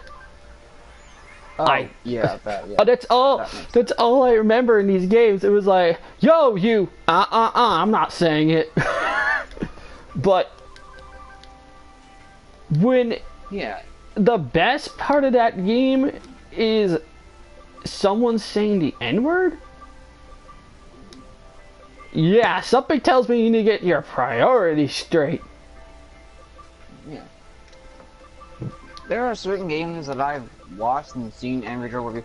Like when he reviewed when he did his top list for everything wrong with Fabled, I'm like, yep, he's hitting the nail on the head. Oh yeah. I didn't even know about the gift system. I'm like, oh my god, I'm glad I never found out about that. The map system, finding any place to go in that game is a nightmare. Yay! Okay, cool. We don't have to go up a little bit more levels. And you can't be killed in that game. Like you could literally get hit and fall down. 10 seconds later, you're back up on your feet, ready to fight. The one spell that I used, the one thing that I used was the gauntlet that basically allowed you to create either fire, lightning, or I think it was wind. Was the other one? I basically chose the fire gauntlets and basically held it down and charged it to its super attack and blew everything up with a thing of fire. It's like, oh my god, I can beat the game. I beat the game with just using the fire gauntlets. Magic's too OP in Fabled. Yeah. Hey, I played Fable. I didn't even play Fable 1 or 2. I played Fable 3. Okay, Fabled 1 is really broken because there's actually a good, when you play as a good guy, it gives you an ability to make yourself freaking invincible. So what most of my friends would do was just get this skill to become invincible and then turn totally evil, and thus you could not get hurt at all. You could literally sweep through the whole entire game doing evil as hell things and not even get hurt. Yeah. Oh, and trying to earn money in Fable 3 is a bloody fucking nightmare because you have to go to all these shops and perform certain tasks, which are a bloody nightmare. The DLC was annoying too. Oh, I didn't even get the DLC. Thank God I didn't get the DLC. The Black Dye DLC and like all this other stuff, and I went like, oh my god, that's horrendous. You want to know the funny thing? I played on normal difficulty too. I've heard people playing on the hardest difficulty and quote it was just so easy. Yeah.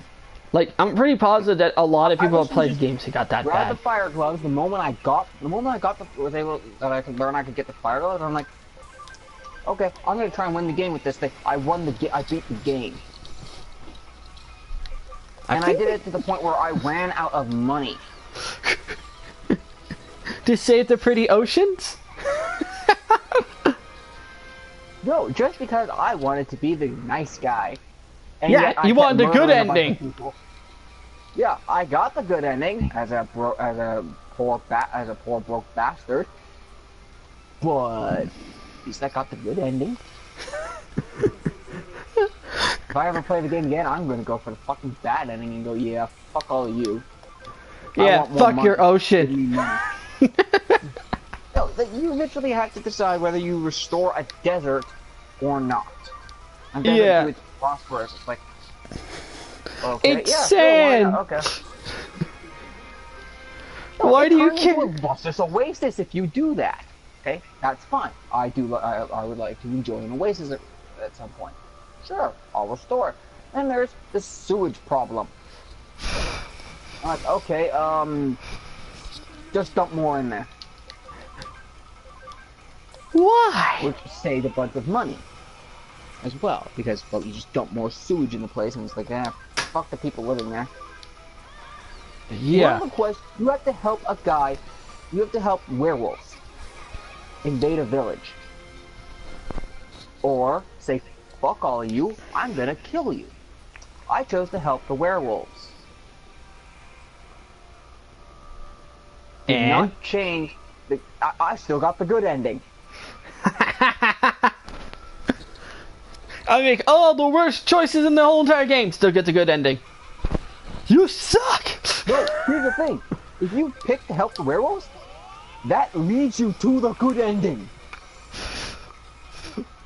No matter what, as long as you do certain actions, you will get the good ending. If you don't do those certain actions, you will get the bad ending.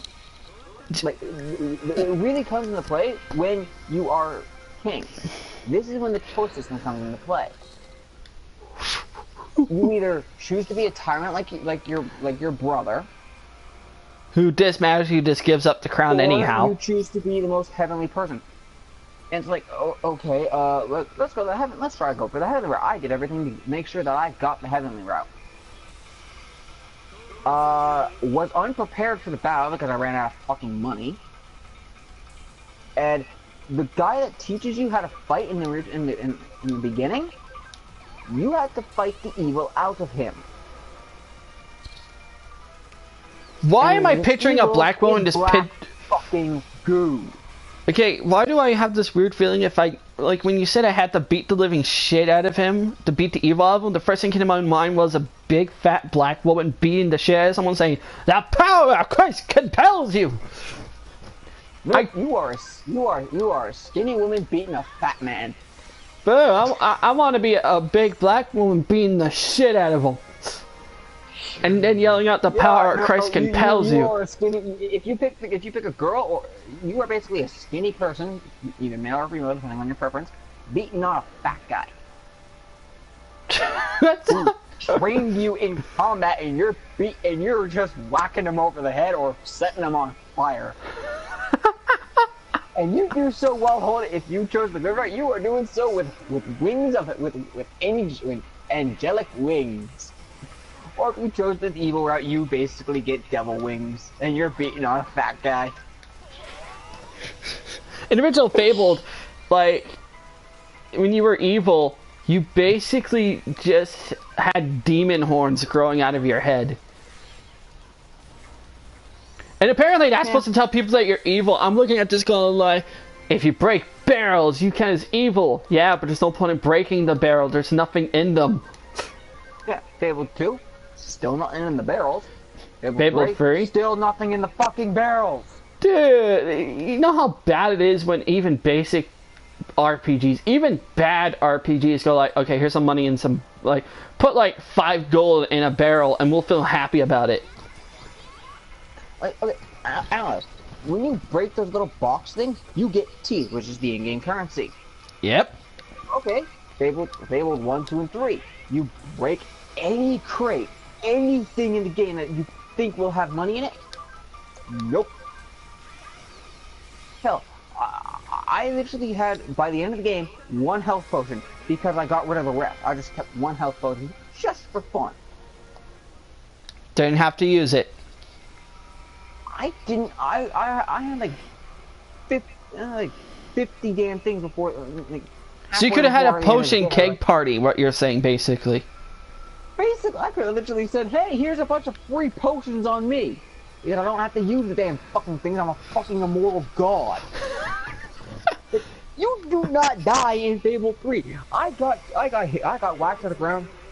I got whacked to the ground like 5 times each level, and I'm like, wait, I'm getting back to, okay, sure, I don't have to use a potion. Okay, I'm getting back up. I'm killing people. Okay. It's like, okay, I'm setting them on fire. Like, I got hit while I was charging up the fire ability. Half the time I died because of that, but nope, you're not actually dead. You just get the wind knocked out of you for a few seconds. And you get right back up. Hell, what he says about the map, yeah, that's true. The map does not show you where the it teleports you in the most random spot it can find, and you can't remember which way is where.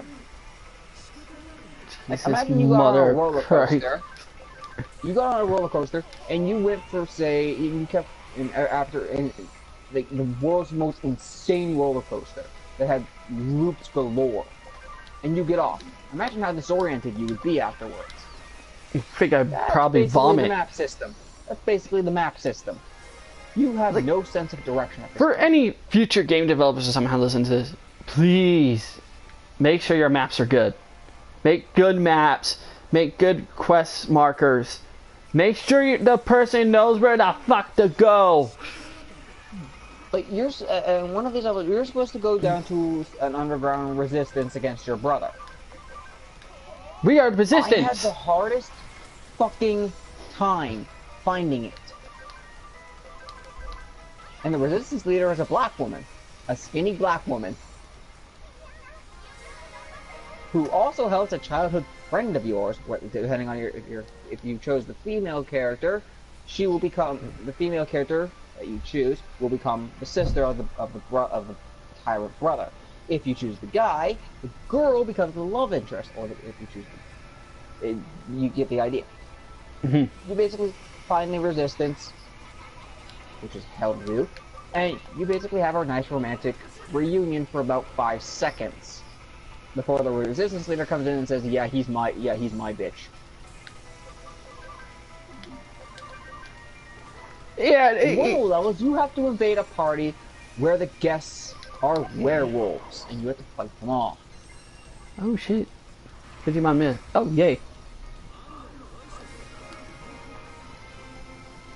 We're just level grinding.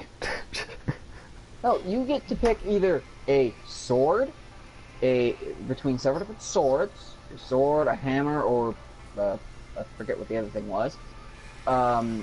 A pistol, a rifle, or I forget what the other thing was. I think it was like a grenade or something. And then you Probably. get the stupid glove things. I chose a scabbard, Mhm. a pistol, and the fire gloves. Never used the other 2 items. Never used the 2 other weapons. So funny using the goddamn gun in that game. No. The only gun that's actually worth a damn in there is the rifle. Yep. You can go back and switch these weapons anytime you want. As long as you go in the menu. As long as you go into that fucking stupid sanctuary room. Yep. Which was Yeah. That was the dumbest thing I remember in that game. I was like, going to the sanctuary. Everything has to be done in the sanctuary. Dude, why can't I just press triangle, go to my character, swap out the weapons that way? It's not realistic. Fuck realism. It's a game. Oh, triangle was the switch between your different weaponry. I basically said, fuck switching. I'm just gonna use my fire gauntlet and beat the damn game. There is after game content, but it's like, why bother? You basically just go around fighting werewolves for something. For when you go back to the thing where you first escaped. Jesus, mother of Christ. Woo. Wow, we've been talking for 3 hours. Huh? Wow. I know, right? Well, it's because we're talking about shit we care about. Yeah. And then there's games like the Fear series. It took me a while before I was even able to beat Fear and Fear 2. Hell, I had to have my cousin do co-op with me just so I could beat Fear 3, and then I went back and beat Fear 3 on my own, which was still annoying. Me, it was the opposite. The thing about the co-op for Fear 3. You basically play as a phantom. You basically have the main point man. Yeah, and that's his brother, name. Felix Faust. Yeah. Depending on how many kills which brother gets, if point man gets more kills, you get his ending, which is he removes an infant child from his mother's womb by cutting her open and walking away and defeating his brother. All his brother tries to kill him. But if Felix gets more kills in the game, he takes over your body, and he still takes the child. But now he is the child. And then he basically takes over the child at the same time.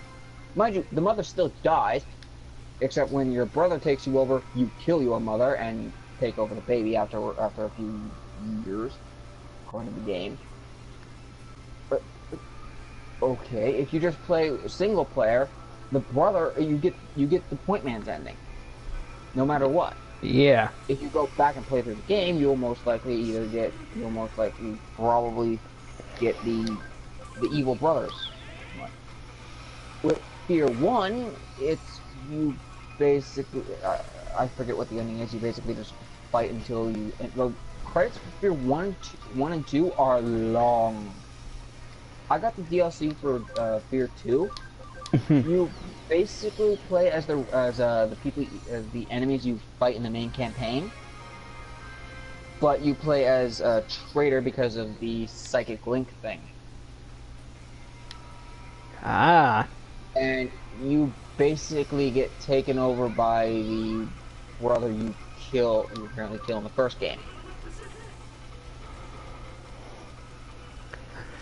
That's And just... all the while, Alma is trying to stop you.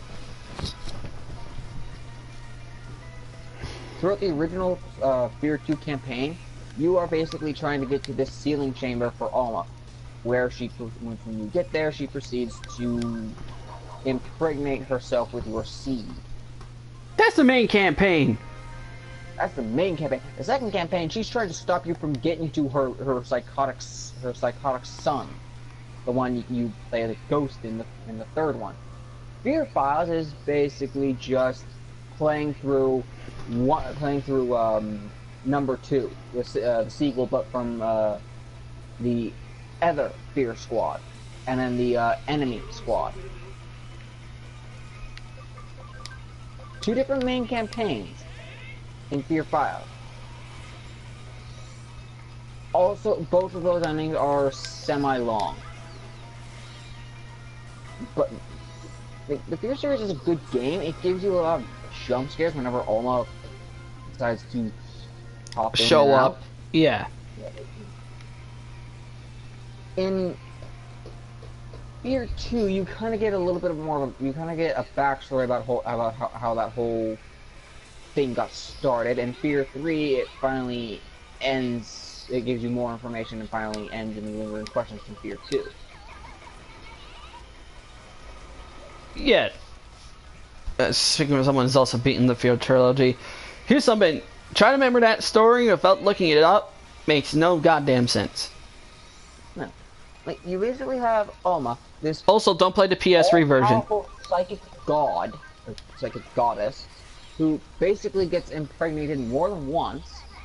Once by her father. Father, who runs the entire program, decides she doesn't need her children. I'll just take them away from her and raise them on my own, Okay, I'm getting... make them psychotic people. Which causes I'll be right back, okay, dude? Yep. Entertain them while I'm gone. Yeah, I really have no idea how to do that.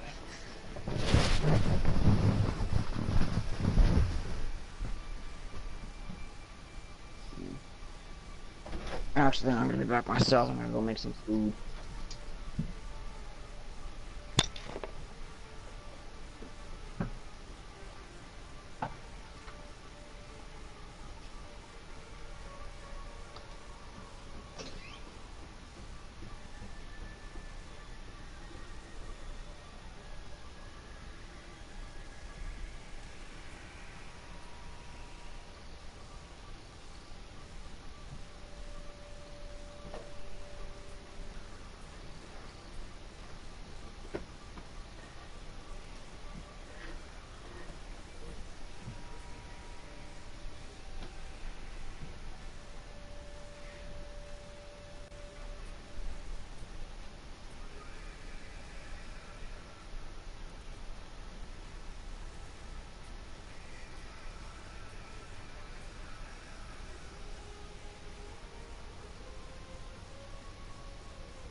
I'm back.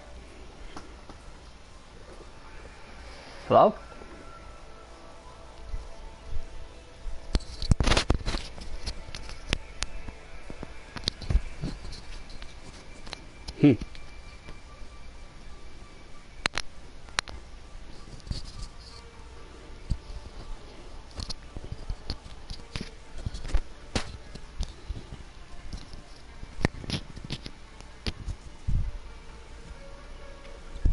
Hello?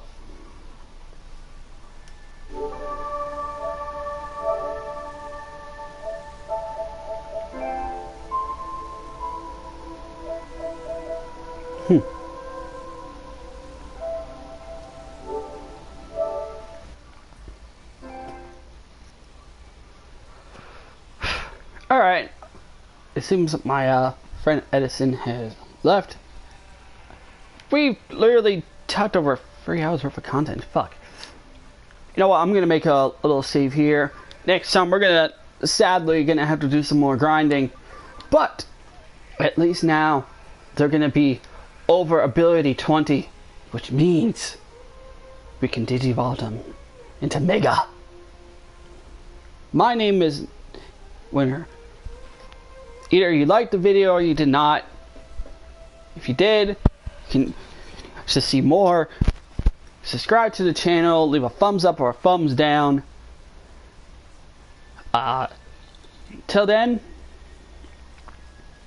like I said, I'm Nick, that was Edison, and this was Let's Ignore Digimon Cyber Sleuth.